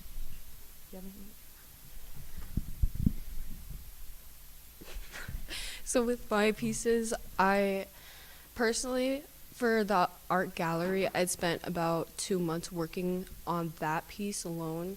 And what she said, like, yeah, it's just what time you put in is the time you're gonna get out. Yeah, I've seen both of your work, and it's really amazing. I could not even come close to compare. I could draw a stick figure or something, but it's truly amazing. And what does the off season look like? I know you guys said you spent a lot of time like from July to December, but what does it look like having to do it? Do you draw year round, just other stuff, just to stay sharp, I guess, or to try to improve yourself? Yeah. Me personally, for my goals, I try to draw every day. Not all of that is like focused, like study time. Like I'm not always trying to improve, but just keeping in the practice of making something is usually good. And then like, even if it's not your preferred medium, just getting something on paper is going to help you improve no matter what. And then what advice would you guys give to someone that's maybe interested in joining the art club? To join. There's really not a downside to it. With your making something, you get something out of it no matter what you're doing. So like if you're going to join an art class, no matter what class you get put in, you're going to have projects to take home. And like it feels really rewarding to be able to put something on paper and be like, yeah, I made that. And that's what I encourage. Is if you want to take an art class, if you're curious about it, you definitely should do that. With art class, one thing about it is that it's very freeing and it's very expressive. So while there is those guided assignments and projects that you would have, you can have that creative freedom to be able to like do what you would want. So it's a very nice and like just expressive way to like go throughout your day. And just like even having one class, like it can do a lot for you. Thank you. And finally, what are your guys' plans after graduating high school?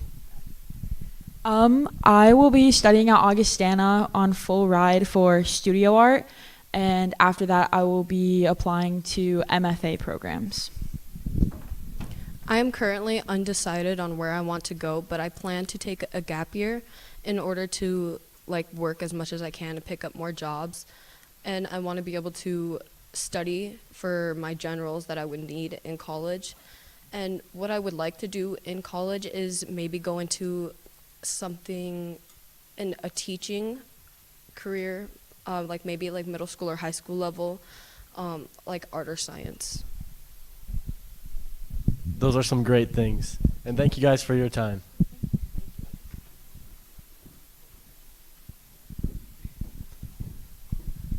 Up next, we have Rope Reese, and he's representing two activities, 4-H and Rodeo Club. Rope, first we'll talk about Rodeo Club. And do you want to tell us a little bit about Rodeo Club for people who may not know? Usually Rodeo Club is usually it's just through your high school years. It's all your high school rodeos. They don't start till start of the school year, but it's mainly about it, just rodeoing. And what does a practice look like for you guys? Is it a team thing? Like how many people are on a team, and do you guys have like a coach, or is it kind of just on your own? It's more on your own. It's just what you like to do, because usually a lot of people do a lot of different events, so it's hard to say just like one set event each time, but usually you just practice on your own, and usually parents are your coach. So. And when are your competitions for Rodeo Club, and when is state or whatever comes next for you? We got some practice rodeos coming up here at the end of the month, and then usually the start of the regional rodeos are ender to middle of May, and then finals is like the week after that. So, but usually you just rodeo all year round, different rodeos. Well, good luck in all those rodeos. And what events do you do in rodeo? Usually I team rope and calf rope, and depends on the day if I have bulldog or not, but usually just team rope and calf rope. All right, now we'll move on to the second activity, 4-H. And you want to tell us how long you've been in 4-H and maybe some of the things that you've done? Yeah, I've showed in 4-H, and I've been in there for 7 years, and usually do a lot of community service and do a lot of different things around and through the community. In 4-H, what have you shown? I have shown a lot of stuff. Chickens, rabbits, goats, sheep, cattle, horses, about anything you can show. And what are your biggest accomplishments from showing, and what is your favorite to show? I really never did like showing. That was kind of my parents' thing, but I quit that a long time ago. But I always like showing cattle, probably the best. And yeah, just going win some shows is probably about it. That's great. And what advice would you give to someone that maybe want to join rodeo club or 4-H? It's a great experience. You learn a lot. And I would. Do you have any examples of some of the community things that you guys have done in 4-H? We do like a winter wonderland display, and then they do the backpack program where you pack a bunch of things for people who need help and put food in there and stuff. All right. Well, thank you for your time, Rope. Yep, you're good.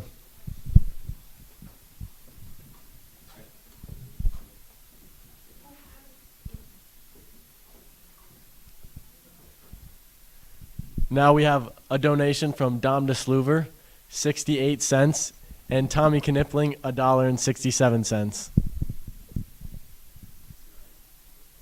cents, Jeff. Correction, that was 69 cents.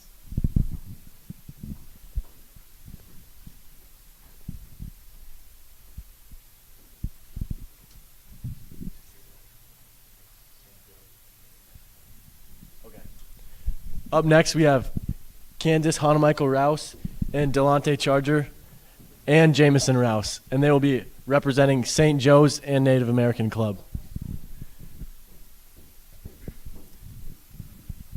Would you guys first want to tell us about your unique experience being students at CHS that attend St. Joe's? I mean, I don't really have much to say. It's a lot, I guess. It's just really like the transition. I say it was definitely an experience trying to juggle life on the reservation and then coming back from that straight onto Chamberlain and kind of just having to seamlessly transition from there, the norms from there to here. But I think you get best of both worlds, and it's nice to be here. I'm sorry, I didn't quite hear the question. What's it like having the unique experience of being a CHS student that attends St. Joe's? Definitely going off of what Delonte said, both worlds, getting to experience our culture and then coming to experience the high school experience, I guess. And are there any upcoming events at St. Joe's that you guys would like to talk about? Not that I know of. I think St. Joe's is doing a powwow for the Native American Club. There actually is an event on May 2nd. There will be a powwow at the Armory. If you're there a little earlier, there'll be a hand game tournament. And if you want to educate yourself on those things and are interested in that stuff, you should show up. I'll be dancing there. Kansas might be singing. But I encourage y'all to come and show out. Maybe our senior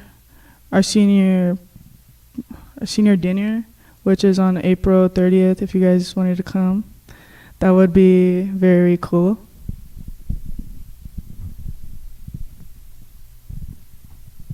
All right, thank you. Now we'll move on to Native American Club. And would you want to tell people who may not know about it what you guys do? Native American Club, mostly we did, well, when I was in it, we obviously did the float for the parade. We try to get things going for hand games, things like that. Basically just our culture, I guess. Being off that, I think it's nice that we have our own club, just like to represent us. Sorry, but yeah, the powwow with this it's annual. I say last year was probably the best one. We had an all age grass dance special. We were able to throw that. The club and the committee itself. Shout out Lydia, but yeah, I just want to throw that in. Native American Club. what month? May. It's usually at the end of the year annually, and this year will be May 2nd. Just want to shout that out one more time. And do you guys have any favorite memories from Native American Club that you like to share?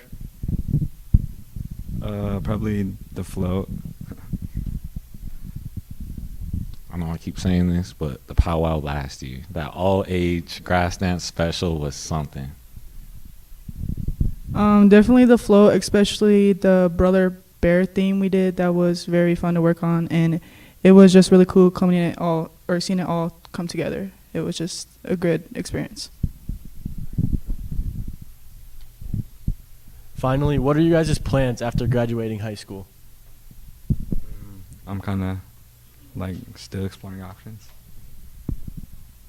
I plan on attending Mitchell Tech for welding in the fall, hopefully. Things all work out.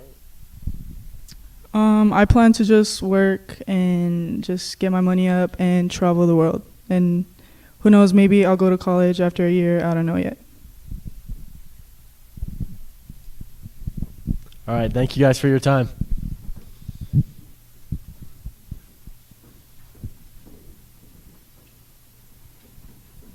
Up next, we have Odessa Haugen representing NHS, which is National Honor Society.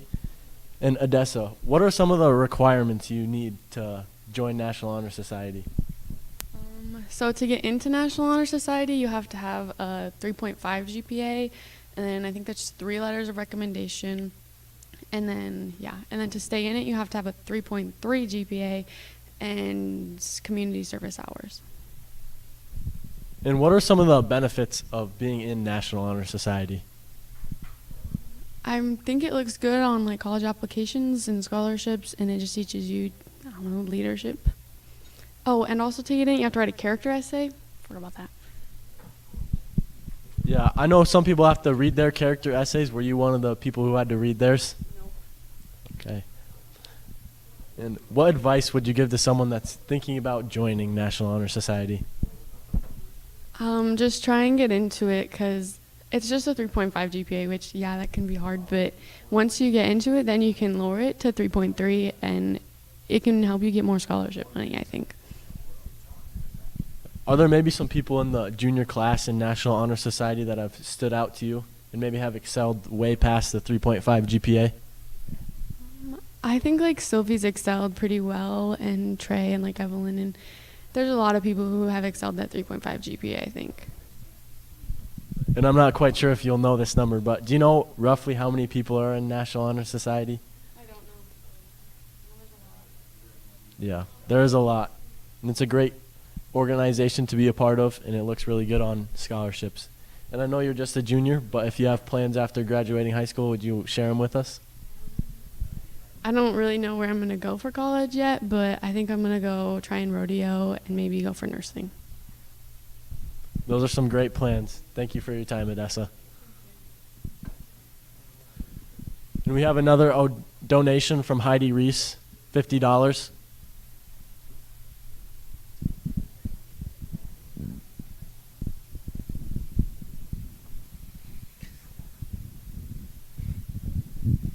And we got, I'm back, and we have our next CHS alumni member.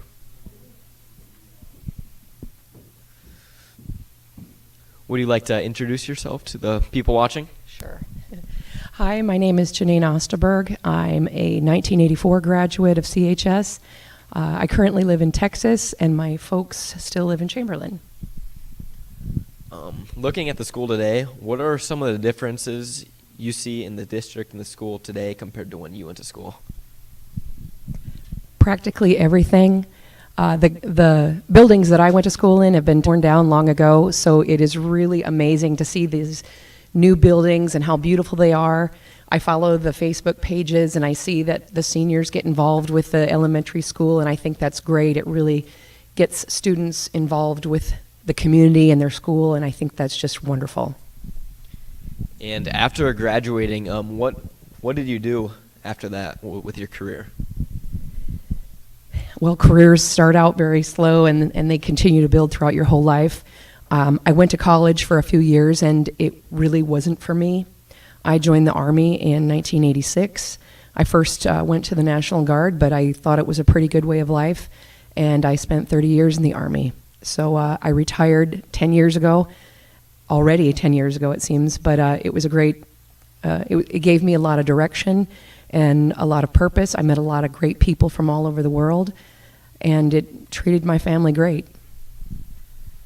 What traits and qualities did CHS give you after graduating? I was probably an average student at best, but I was always involved in athletics. And what athletics teach people is that you need to work together as a team. You're only as strong as your weakest link, and I'd say being on teams helps you develop communication skills. It helps you to strategize, get along, and build your team and work together towards a common goal. Well, with our senior class, what advice would you give to the graduating seniors and the future graduates of CHS? Enjoy every moment of high school. It won't come back. Your responsibilities will start as soon as you graduate, bill paying, the whole nine. But you're going to meet some great people throughout your life. Do your best in school, but it doesn't end there. Whether you go to a college or a VOTEC or even the military service, there's always learning and education that you pick up along the way, and it's a lifelong process. And my last question for you is, what is the best advice you could give for graduating into the next year after college, or after high school, sorry? Buckle down and do your best. Doing your best opens up other opportunities for everybody and for yourself, whether it's a financial scholarship or a grant or learning about a new program. It really can open some doors for you. Well, thank you for coming all this way. So I appreciate that. Thank you. And our next pledge, Wilrod CPA, $100, and they challenge Wilrod Ford. And Nikki Konieczny, $50, challenging Clint Solik again. And next we have Danica in Oakley coming up.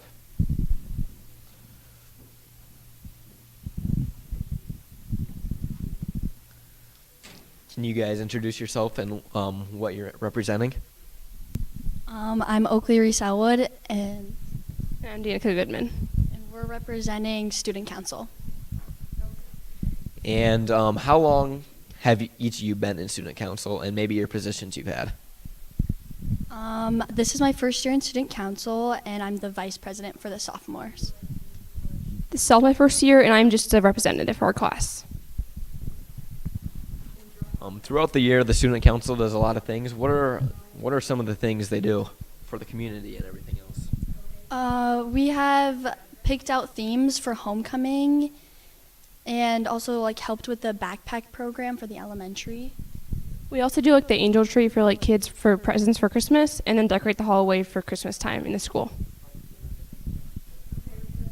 And you're talking about the helping with the packing lunches and everything else. What does that go towards, or what is that for in the Christmas tree decorating? It kind of goes towards the kids that don't get as much presents and stuff, or as much help. Yeah, they don't have enough food at home. They get it I think every week they get some lunch packs for them. And what is each year's favorite maybe memory or event that you do each year? Mine is probably getting to decorate the hallway and pick out the themes for the homecoming. That's really fun. I would say helping with the Cost Olympics and doing the instructions and stuff. And my last question for you guys is, what would you tell maybe a middle schooler or somebody in high school that wants to join Student Council? I would probably tell them to just join, because it's a good experience to kind of be a big group and get a lead a little bit, because you get different positions. There's not just president of your class. There's secretary, and it also helps to keep your money organized and stuff. So it's like just a really good opportunity. Yeah, it just helps you like get more involved in the community in your school and like shows like you actually care about your school and stuff. I think that's all I have, and thank you guys for interviewing with us today. Thank you. And now we have Frank Wilrod pledging $100 and challenging Jesse Meyer. And next we have Chance Bloom with the FFA squad. Chance, can you introduce yourself and everything what you've done throughout your FFA career here? Yeah, I'm Chance Bloom. I'm the president of our FFA chapter. I've been the president the past 2 years, along with the reporter, secretary. I've been on the board for the past 6. I do livestock judging for our CDEs, and then I do employment skills for our LDEs. My livestock judging, I have a state runner up my 8th grade year. In the past 3 years, I've been our state champion at state. And throughout your career, what are some of your favorite memories? Yeah, so probably my favorite memory is winning state 3 years in a row. I also like the friendships that we've created through FFA, whether it's with students in my chapter or other schools. I've got to meet and experience lots of kids, especially going to National FFA. We've learned so much. We went to a shrimp farm one time, and I thought it was going to be the lamest experience ever, but it was actually cool. If you want to make money, buy shrimp. And what are some of the other maybe events, or what other things can you do other than livestock judging in FFA? Yeah, so lots of people think livestock judging is just for farmers. It's a lot opposite. There's so many activities that you can do. In the fall, there's LDEs, and that's leadership development events.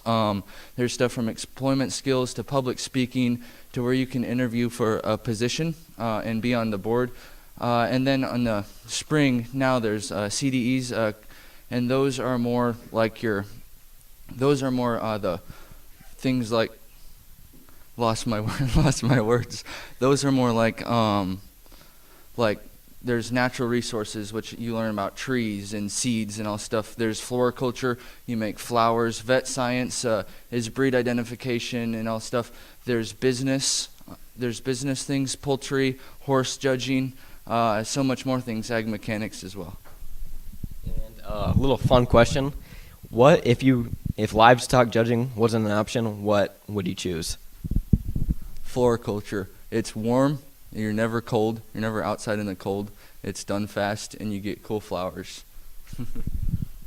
And how many CDEs are there each year, and when is your next one? So CDEs vary every year. This year we've been to 4. Our next one is state. It just kind of depends on the year. The weather affects it. Obviously, if it's snowing and raining out, you can't have livestock judging or horse judging or anything. So it kind of depends. This year was really nice, so we were able to go to a few more. Every Monday in March, we were at one, and our next one, we leave the 16th for state. And my last question I have for you is, what year can you join FFA, and what advice would you give to people that are on the fence about it? Yeah, so you can join FFA when you're a 7th grader, and I encourage you to join it. It sets you up for so many opportunities. I joined it, and it's now helping me go into college. I'm going to college on a livestock judging scholarship, and I'm going to college on a livestock judging scholarship, so I'll be in Kansas for 2 years, and then I'll go to Kansas State University on a livestock judging scholarship, and that's all because of doing it in FFA. If I didn't do it in FFA, I wouldn't go down this path, so I encourage you to do it. You can do so many things without it. It's good for scholarships. It's good on an application, so do it. And then after your college time in Kansas for college, what do you plan on doing with your career after that?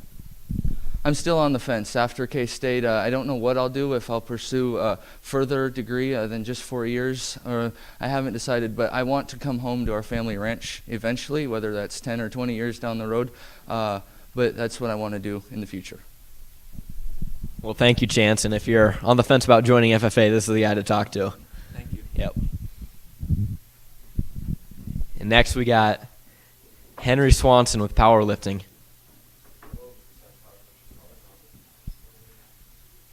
Okay, Henry Swanson here. Can you just tell us a little bit about the new program in powerlifting? It's this is the second year powerlifting's been an activity here. It's relatively unknown, but Miss Jules, or Miss Poppin now, is the coach, and then the football coach, Coach Gary, also helps with it. We practice every Monday, Tuesday, Wednesday, and Friday morning at 6:30ish in the gym at the school. And you're talking about the practices. What do you do on the daily basis with your training? Well, we hit different muscle groups every day. So typically Mondays are squat and legs. Then Tuesdays will be bench and arms. Wednesdays we usually do a mix of things and some cardio. And then Friday we deadlift and do whole body stuff. And I know you're a member of the throwing team. Can you tell me some of the things that powerlifting can help you with in terms of throwing? Powerlifting definitely helps with other sports like throwing and track. My upper body got a lot stronger, and I'm throwing a couple more feet than I did last year. And it's been really nice because it works triceps a lot with bench and whatnot, and legs as well help a lot with throwing. And how many competitions do you have each year, and where are they? Last year we went to Mitchell, Baltic, and then we went back to Baltic for state. Then this year we actually hosted one at Chamberlain. Then we went to Baltic, and then we went to Baltic again for state. So what are the events that you do in the competitions of weightlifting or powerlifting, and do you strictly do those exercises in the gym, or do you do other exercises to help you with those? Well, the three that we do in competition are squat, bench, and deadlift. And then, like I said, we'll have a squat day where we squat, and then we also do other things with free weights. And it's the same for bench days and deadlift days. We just try to work the whole muscle group as much as we can. And with it being a pretty new program, it seems like there's been a lot more people joining over the past year. How many people would you say are in powerlifting this year? Well, last year we only had 3, me, Austin, and Cannon. Then this year we had around 8, which was pretty good to see more people coming out. And hopefully in the future we'll have more and more people. Okay, that's great. And my last question for you is, what would you tell people that maybe 8th graders or middle schoolers that want to join powerlifting? It's a really good sport to get into because, especially if you do other sports like football or track, it'll help you get better at those sports because you'll get stronger and bigger, and it'll just overall be a more enjoyable time in those sports. Okay, and then what are your plans after graduating from CHS? I plan on going to MTI for their electrical program, and I have a job lined up with Muth that I'll go work for them after I'm done with college. Well, sounds good, Henry, and that's a pretty high top-tier program to get into at Mitchell Tech. So thank you for coming on. And it looks like we have a couple more pledges. We got Huska Realty Land and Auction with Ed Huska at $100. So thank you. Oh, he's challenging other realtors. Oh, it was Judy that called, not Ed. Hi. Brandon Myers with a donation of $100. Donovan DeBoer, $50. And Janine Osterberg, $100. Thank you, guys. And next, we have Madeline's favorite aunt, Sheena Larson. What?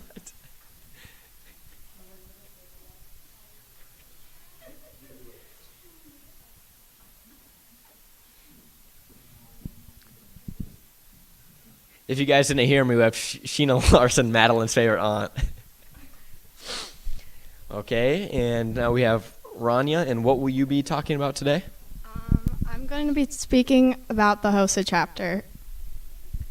Okay, can you tell us a little bit about the HOSA chapter at CHS? Yes, so the HOSA chapter, well, first off, HOSA stands for Health Occupation Students of America. We have been a chapter here at CHS for about 11 years. I have been involved with HOSA for, I would say, 7 years, since the 6th grade. It's just kind of like FFA, if you're familiar with that, but more geared towards the healthcare careers and whatnot. But yeah, anyone can do it. So. And are there different maybe events, so to say, in HOSA? Yeah, so it kind of ranges from leadership skills, public speaking events. We have a lot of labs that we do. It's kind of a lot of like everything you would think of in the healthcare field. We have a competition for it, really. So. And throughout the year, how do you practice for the events? So we typically start practicing, I would say maybe mid-November. We pick out our competitions and what we'd like to compete in. Then we start ordering our books, or we would start getting groups together to practice. And then we have study nights some nights, and we kind of just study on our own time, and we start taking tests. I just took my test about a month ago. I took 2 tests. I try and do something different every year. So this year I took the medical law and ethics exam, and every year I do take the medical math just because I always score good on that. So yeah. And what, throughout your time in the HOSA team, what are some of your favorite memories that you've had? One of my favorite memories always has to be state HOSA. It's the big event we always lead up to kind of towards the whole year. It's always fun. One of my favorite things to do. So our competitions range from about an hour or 2 hours. So you have a lot of free time throughout the day. And in the Pentagon, they always have different breakout rooms set up, or we also have little sessions that you can go sit in on and attend to. So they always have an inflatable brain. That's really awesome to go see. So. And what is some advice or something that you'd tell someone that is just first starting HOSA or wants to join HOSA? Yeah, I definitely think just join HOSA. It's really fun. Anyone can do it, really. I went into HOSA as a 6th grader thinking I was going to become a neurologist someday, and that's kind of the reason why I joined. But now I'm not even going to school for anything health related, but I still do it, and it's really fun. And you kind of learn a lot of stuff with it too. I've learned great leadership skills, public speaking skills, just basic life readiness skills as well. So yeah. Well, thank you. And my last question is, what are your plans after graduating? So that's a great question. Right now, I'm still finalizing my decisions. I will be going to college, but I'm still kind of looking at my options. But I do have to say I have a lot of great options. So, but yeah, I will be going to college for 4 years. After I receive my undergrad, I'll be going to law school for another 3, and I will be continuing on my path to become the attorney I've always dreamed of. So. Well, that seems like a great career, and thank you, Rania. Yeah, thank you. And next we have the representative of Educators Rising with Madeline Larson.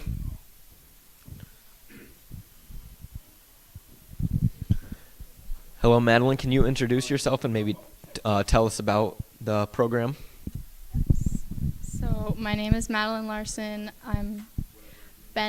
It's our first year at Educators Rising because we just started, and it's kind of a program that teaches future educators. It better prepares them, and we get a lot of experience. And what are some of the things you do within Educators Rising? We have a bunch of teachers come in and speak, and we get a lot of hands-on experience. We have made Valentines and given them to all the teachers at this elementary school and high school, and we're doing something for the National Bus Driver Day or whatever. But it's a really fun program. And can anybody in high school join, or what are the qualifications to join? Anybody can join. If you don't really know what you want to do quite yet, it's a great opportunity for you to try and see what you want to do. If you like kids, it's fun, and you get free food. So. And what would you say to somebody that wants to join Educators Rising? I would just tell them to join and just try it, because it's really fun, and you can make a lot of friends. Well, I believe that's all I have, but I'll ask you, what are your plans after graduating high school? I'm going to go to Northern State University and major in elementary education. Well, sounds good, and thank you for representing Educators Rising. And we've got another pledge. Holly Tabor, $50. Thank you. And Jeff Twite, $100. Challenges all the staff at the Chamberlain School. So come on, staff. Lynette Larson, $500. Thank you. And Mr. Dufresne, $20. Thanks. Garrett and Alyssa Huska, $100. And now we've hit $10,000 thanks to everyone watching.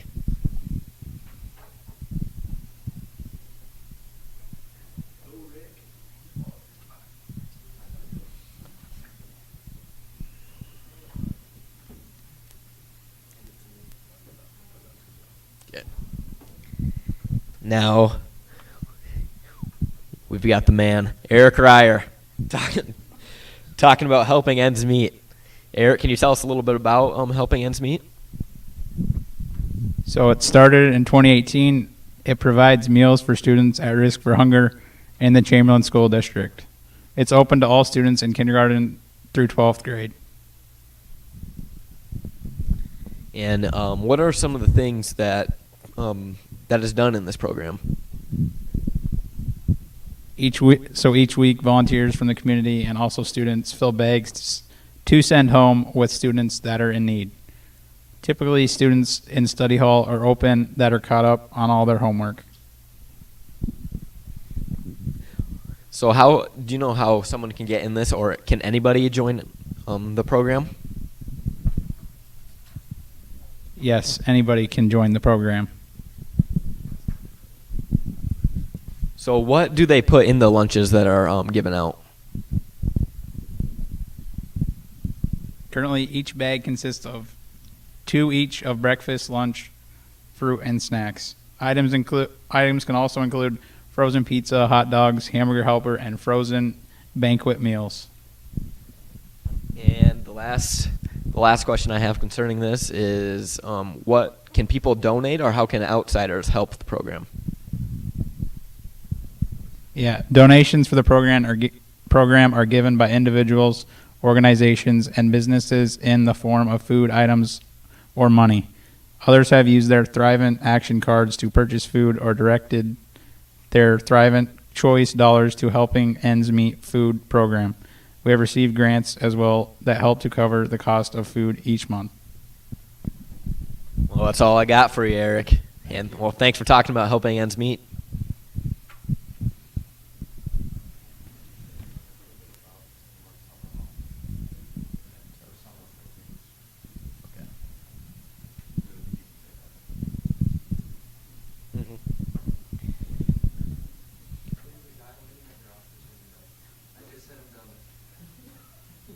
Oh, just coming in, Keith and Leslie Ryer, $1,000. Thank you.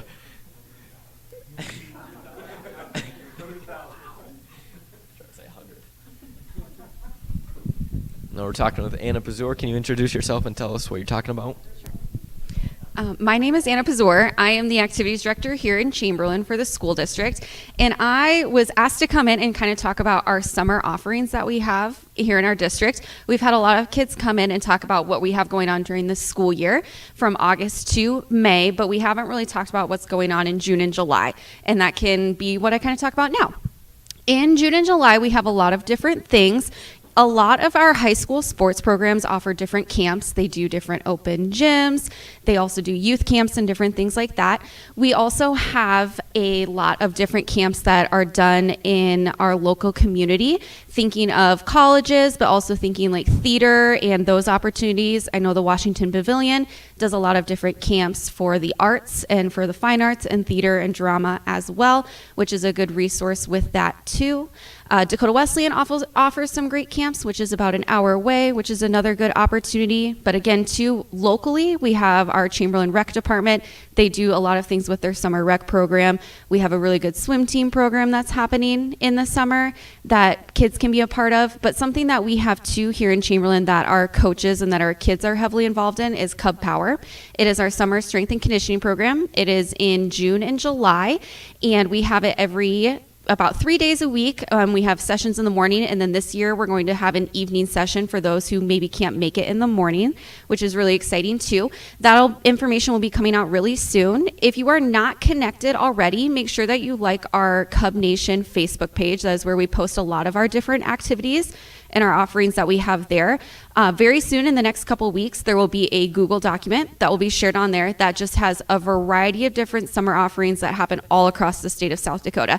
And it would all be linked with different opportunities and things that kids can click on, and it'll take you with a link that is direct to the website for camps, clinics, lessons, all different things, sports, fine arts, music, anything that you can imagine will be in that document. So make sure you check that out, because ultimately in season's time is important, but athletes and musicians and our talented people that come out of Chamberlain are built in the off season, and the summer is the perfect time to do that. And summer is obviously busy. We have vacations and a variety of different things going on, but it's also a perfect time to excel and grow and enhance yourself as a participant in our activities as well. Well, thank you for talking about that. And a new donation from the Earth and Space Science Teacher of the Year, Carrie Cox, with $25. Thank you, Mrs. Cox.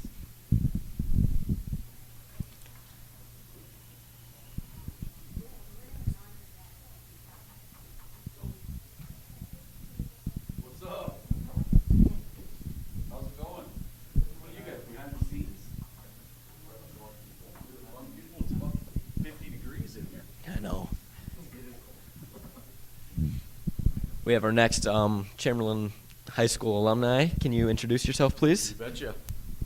My name is Donovan DeBoer. I'm a class of 1995 grad. 1995, first year in this high school. 30 years ago, that's how old we are. So a shout out to the 95 grad, and make sure you guys are donating. I went $50, so the rest of the class should go $50 too, at least, all right? And what is, maybe going back to your high school days, what are some main differences between you see now and then? Like differences of the school or just in general? Man, first of all, we didn't have cell phones, right? So we didn't communicate via text, so we actually went and had to go to ball games and kind of hang out that way. Didn't even have email. Like that was the days before that. But I think they've done a great job with the facilities here in Chamberlain. This facility, like I said, first year was our graduating class in 95. I think probably have some new carpet from there, but now you got the new gym over there, which is completely different. The middle school over there, everything on one roof. So really looks good. I hope all of you guys appreciate what you have here in this building, because it's pretty nice. And can you tell us a little bit about your career after graduating? Well, I'll just talk about what I do now. I've been in education now for 28 years. I started off as a teacher our first year. Went to Northern State to graduate, got my degree there. My wife and I moved to Las Vegas, Nevada, and I taught fifth grade for a year. Worked through teaching and coaching and administrating, and I'm currently a superintendent and will be the superintendent in Pierre School District next year.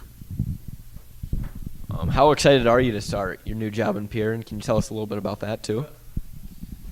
Yeah, it's exciting. One thing that was the appeal for me in Pierre is that I've always looked at Pierre as a very similar school district and area as Chamberlain.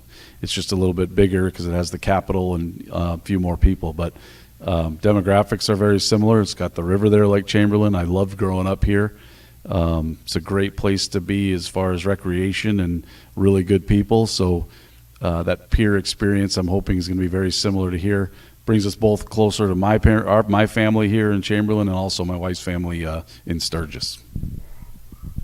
And what qualities did you gain from Chamberlain High School that allowed you to be where you are today? You know, I think one of the benefits of growing up in Chamberlain is it was big enough to have all the activities that you wanted to participate in, but small enough that you could do them all. And if I was to encourage students today, I would say be as active as you possibly can. I was in all of this athletics. I was in musicals and plays. I was in the band. I was in the choir. I was in swing band or jazz band. I was in swing choir.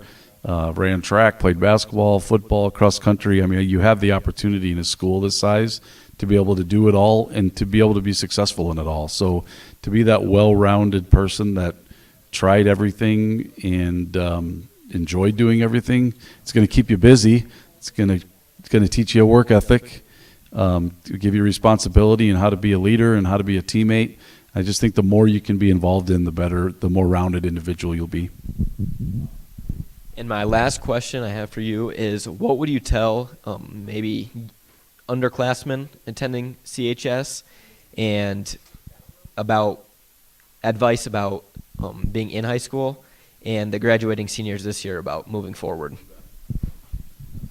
So if I started with underclassmen, I would kind of reiterate what I just said. Get involved in as many things as you can get involved in, because when you're in high school and you're younger, you have that. You don't think you have time, but you do have time to do that. Expose yourself to as many things that you can possibly be in and see what your interests are. Also do your homework and listen to your superintendent and principals. They have your best interest in mind, and your teachers. As far as seniors, I think the best piece of advice I would say is take risks. Don't take risks with your health, don't take risks with your safety, but take risks and take chances, and maybe if you have a dream out there and it's something you want to do, then take risks to get there, because the people that take the risks are the ones that usually excel in that area. So that's what I would tell seniors, take a risk. Well, thank you and good luck with your new job. Appreciate it, man. Thanks for having me. Yep. Thanks for having me, guys. Yeah, for coming. Take care. See ya. Good luck to you guys. Yeah, see you. Thanks, Sheena. So Mr. Zeitz.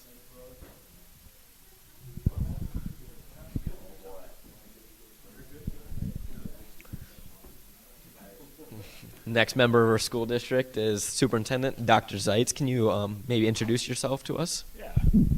Yeah, so I'm Justin Zeitz, superintendent here in Chamberlain School District. Been here, this is my 6th year. And before I give you the mic back and let you ask questions, has anybody said thank you to you and Isaac? And there's 4, 5, 6, 7 other people in the room that have put all of this together.